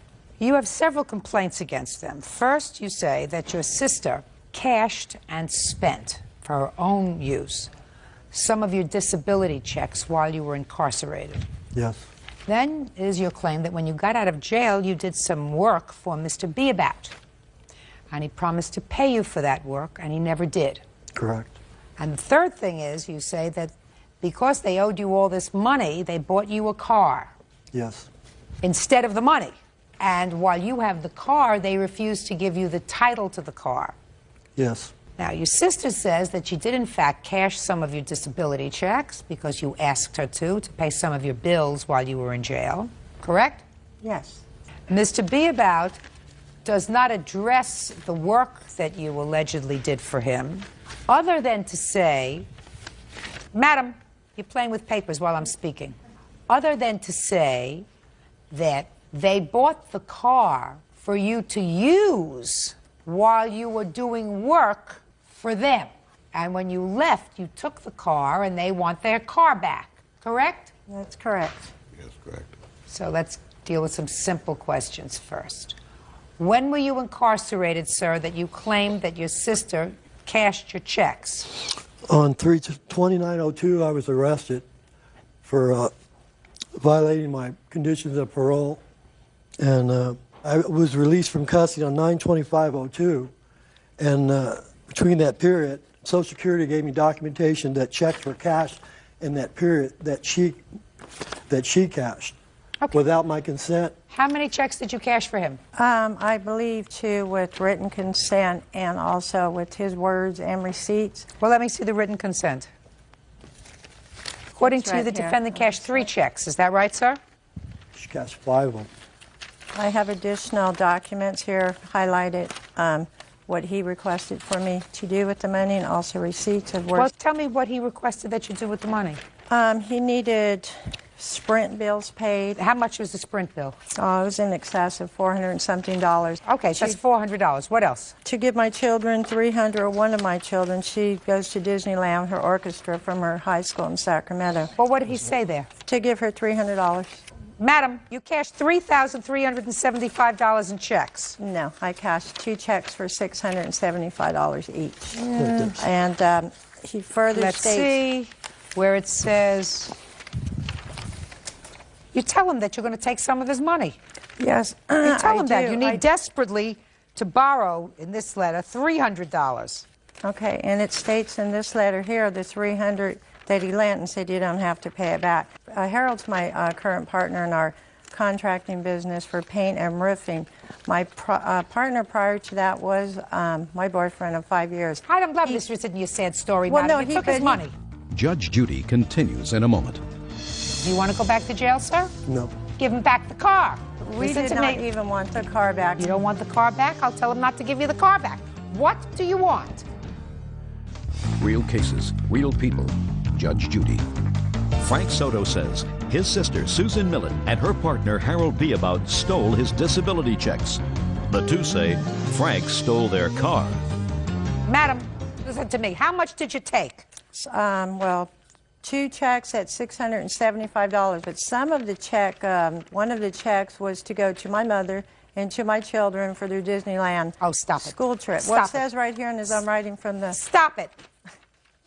What happens if he wasn't in jail? What would you have done? Well, no, he wasn't entitled to the checks. What do you mean he wasn't entitled to the checks? While you're in prison, you cannot receive SSI checks. So let me ask you a question. What happens when they go after him for the check? Is he going to come after your daughter and say, give me back the Disneyland Oh, no, no, no. trip? We have paid him for those checks. And his Oh, show me. check, How much did you pay him back? more than what we borrowed. We paid him about $1,600. But Just his a minute. How checks much did you pay were him back? stopped. How much did she pay you back? Nothing, Your Honor. Show me. Just show me. It's your business. You have checks. Well, it was cash. We were paying him cash through, and in these letters, he says, give the children the money. When he Are came you out of- following me? I'm not interested in your letters. Give your children the money. I passed that. Show me. We paid him cash because he was receiving SSI, and it was unfortunately a little under the table work. Then I can't help you, my dear.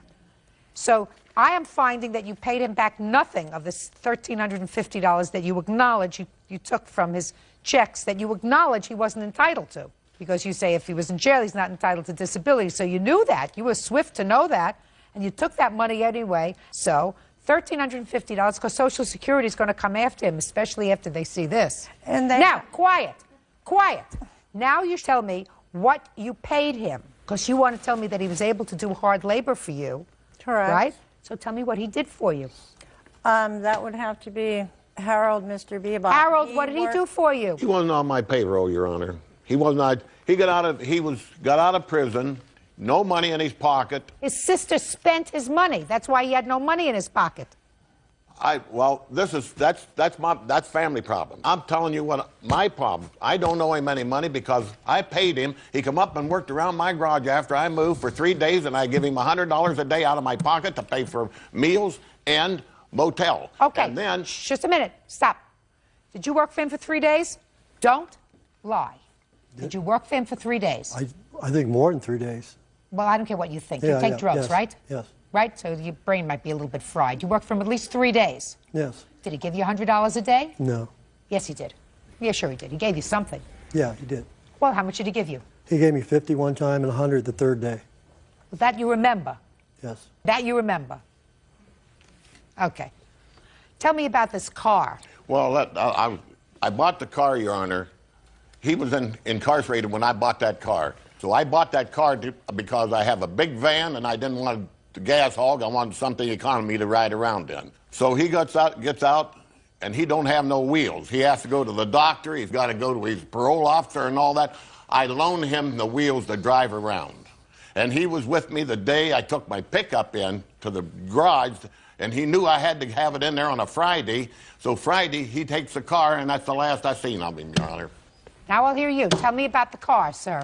The deal was my sister and both of them, the deal was for what the money they owed me, this was partial compensation by giving me that car because they know I needed a car. And she said this will be just partial payment and we'll pay the rest as soon as possible. And you just made that up as you're going along. No. Yeah, you did. You sure you did? Judge Judy will continue in a moment. Okay. Listen to me. He wants to go back to jail. That's what he wants to do. He wants to go back to jail. He's going to go back to jail $1,350 richer because that's what you owe him for taking his money. You don't owe him anything. I believe that you did, in fact, pay him when he worked for you for the 3 days. And I don't believe that you bought him a car. So he's got to return the car. If he doesn't return the car, he's operating it without the permission of the owner. That's an unauthorized use of a motor vehicle for which he can go back to jail. Do you want to go back to jail, sir?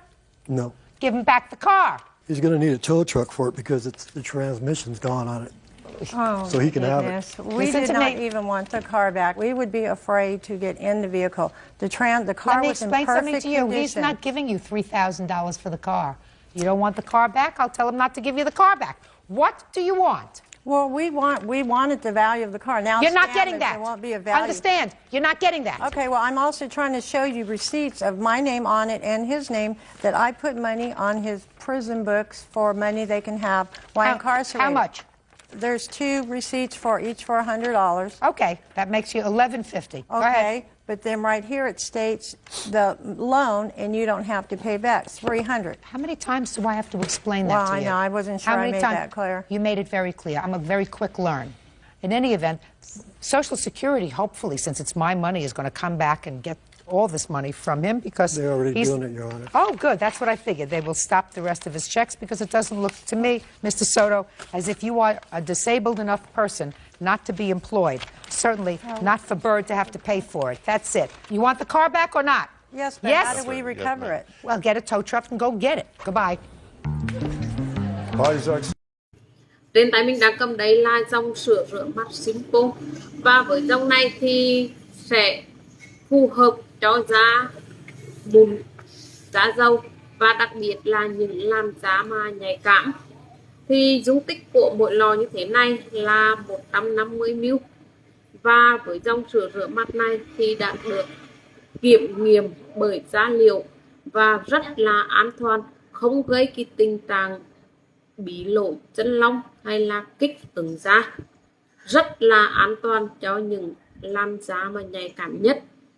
Thì với dòng sữa rửa mặt Simpo này thì sẽ không chứa các cái hóa chất gây hại cho da, hay là không chứa các cái hương liệu nhân tạo, phẩm màu nhân tạo, hay là các cái chất tẩy da, chiết hóa học, và đã được biết là một cái nguyên nhân khô da từ các cái chất hóa học salicylic acid, và không có cồn, không có dầu khoáng. Và với dòng sữa rửa mặt Simpo này thì nó sẽ là một dạng gel rửa mặt thanh khiết chứa 5% chiết xuất từ cây phỉ và kẽm, vitamin B5, niacin, magie và proamin C làm sạch da và giúp da của chúng ta sạch sâu một cách tốt nhất, giúp cuốn đi các cái bụi bẩn, tạp chất và dầu thừa có trên cái bề mặt da của chúng ta, và giúp da của chúng ta ngăn ngừa được cái mụn một cách hiệu quả nhất, giúp bóng nhờn. Ngoài ra sẽ giúp cấp ẩm cho da một cách tốt nhất.